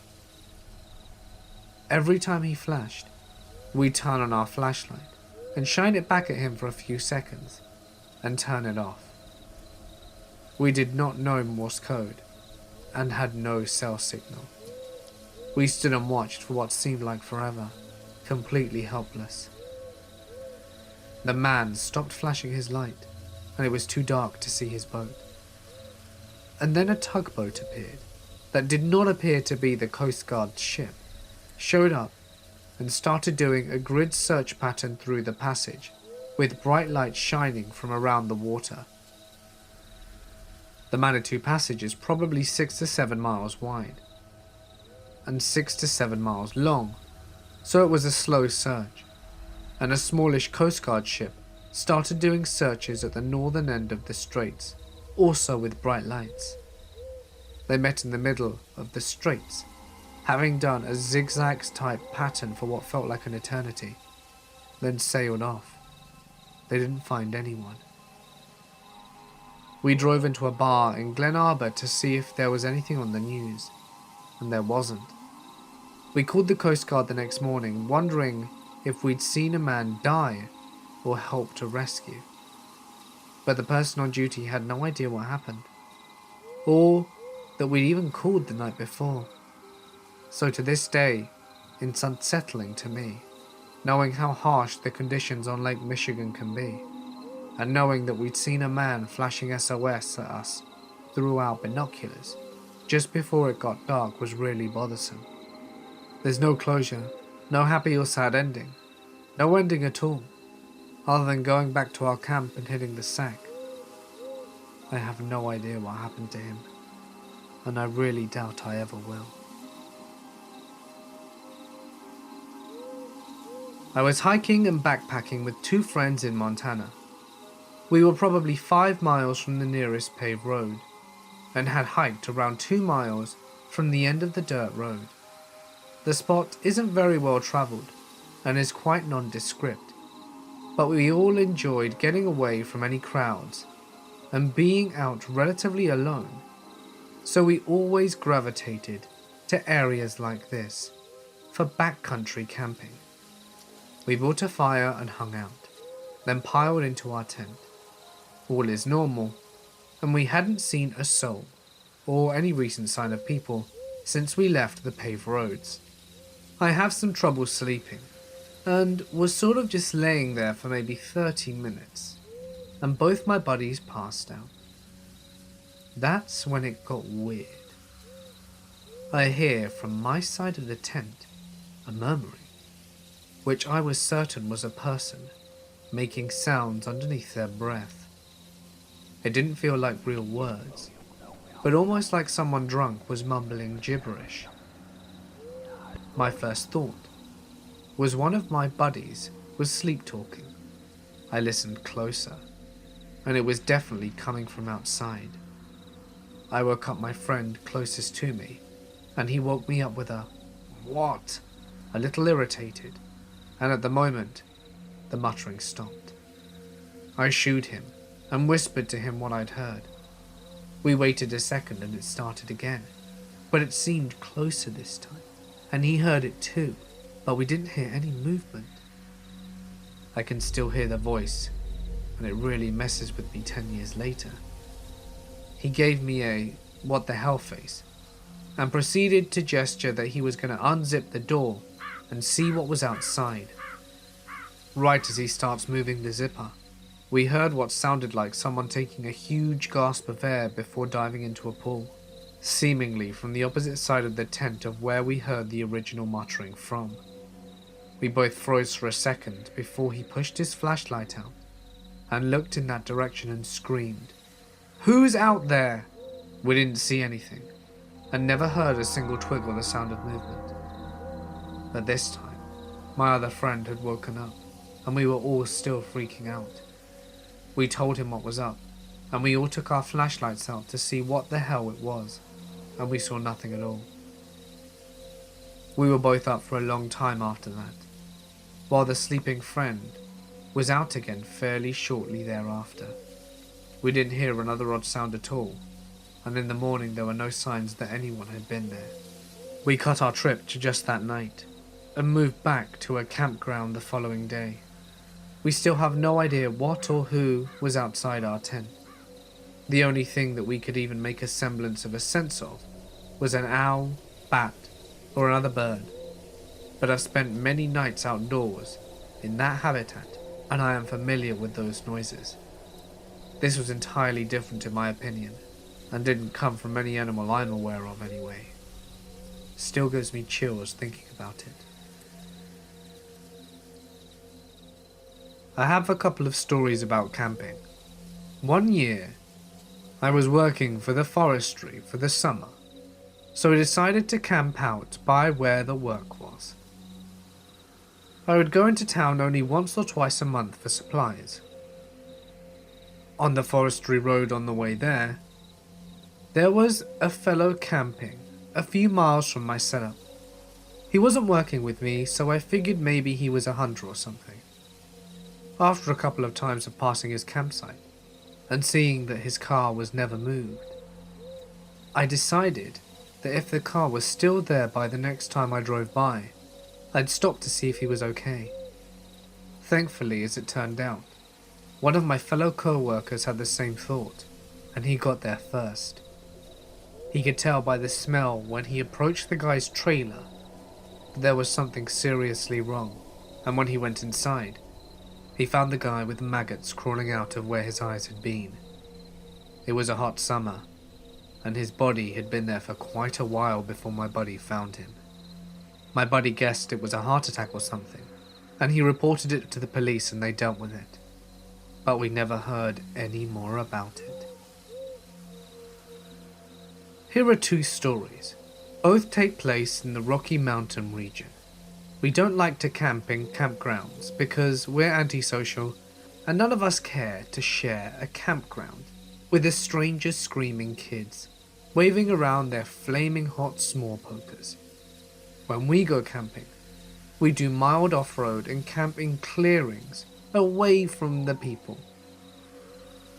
Just after high school, me and my friends decide to celebrate by going out on a camping trip. We ended up leaving way later than we had planned. It was dark by the time we got up into the mountains, and the camping spot was about an hour or so from home. We didn't want to turn around, so we just decided to make do and set up camp in the first decent clearing that we found, and would figure things out in the morning. We all set up our tents in the dark, moonless night, and just went straight to bed. When we woke up, we realized that we had unwittingly set up camp on top of someone's abandoned attempt of a marijuana farm. Not wanting to deal with that shit, we packed up pretty quickly and moved on. The second incident happened a few years later with the same group of friends. We set up camp in a little clearing surrounded by thick trees and settled around a campfire for the night. After it gets dark, we hear rustling in the trees and occasionally catch a flash of campfire reflecting off the ice in the distance. We aren't worried. This isn't bear country, and this particular area is covered in deer. We had to stop a few times on the drive to this spot to let deer cross the road, and we noticed tons of hoofprints and deer trails near our camping site whilst we were setting up. We go to bed, and all night long we hear the snapping of twigs and leaves. They sound like they're coming near the campsite a few times, but then back off when the dog starts barking. The next morning, we notice that there are fresh cougar prints skirting around the edge of our campsite. It's pretty obvious the cougar was circling us all night, sizing us up. We're dumb, young adults, and decided to test our luck, so we stayed a second night. That second night we decided to take shifts sleeping, with a few of us staying up to watch on guard, with our shotgun ready, and keep our fire tended during the night. Me and my ex had the first half of the night. Occasionally we would see a yellow flash of eyes for a brief moment, and they disappear again. The dogs would not shut up. Maybe it's just paranoia settling in, but my ex swears he saw the cougar off in the trees. At this point, we all decide enough of testing fate and slept in our cars and left next morning. Next morning rolls around, and our friend takes the dogs out for a small hike and one last potty break whilst we brewed some coffee. On our way back down the trail, they notice cougar tracks following theirs, and we're all convinced we're being stalked. We decide to forget about coffee, tear down camp as quickly as possible, and nope out of there.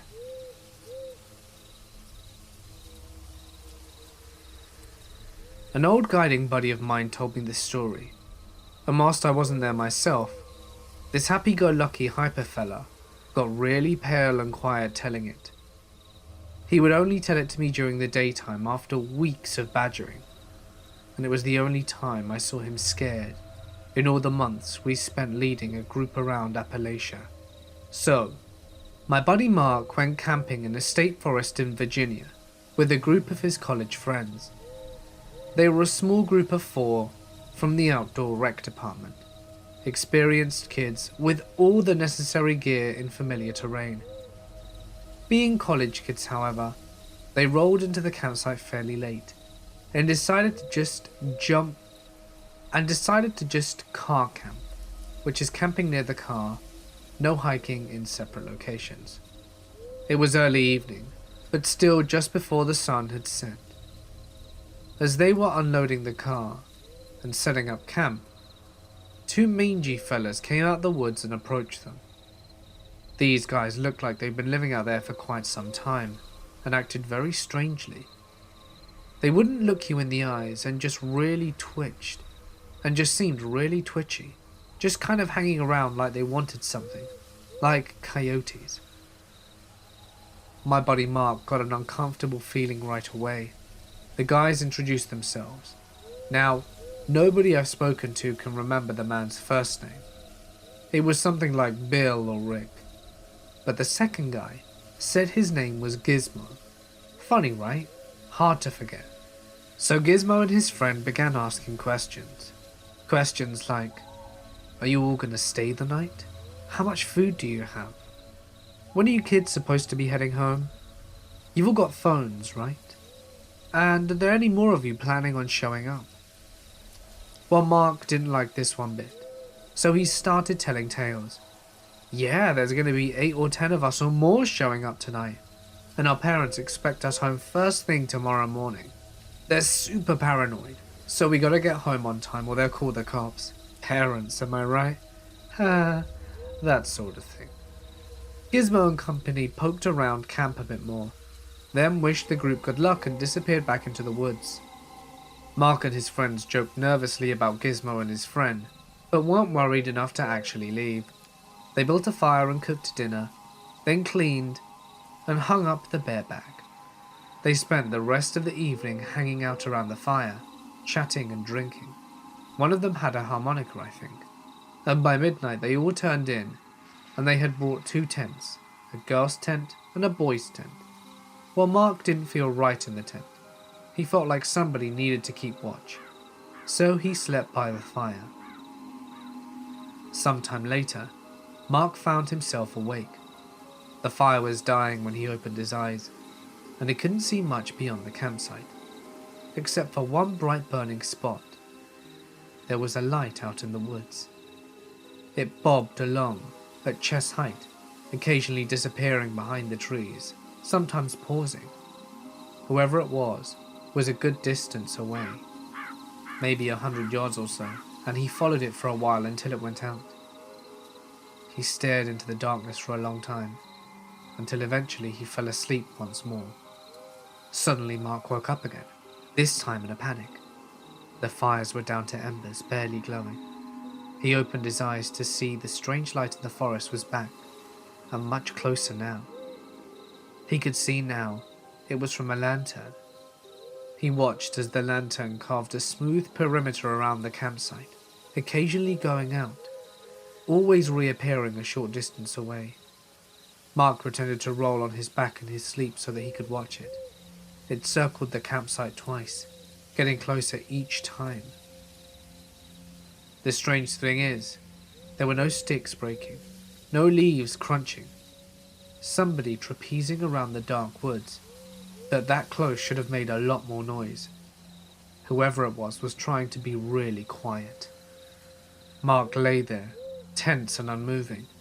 By the time it began its third rotation of the campsite, the lantern was so close that Mark could see a face illuminated on it. It looked like one of the fellas from earlier. He couldn't remember which one. His eyes were bugged out, scanning the campsite like a predator, and he was sweating. And then the lantern went out.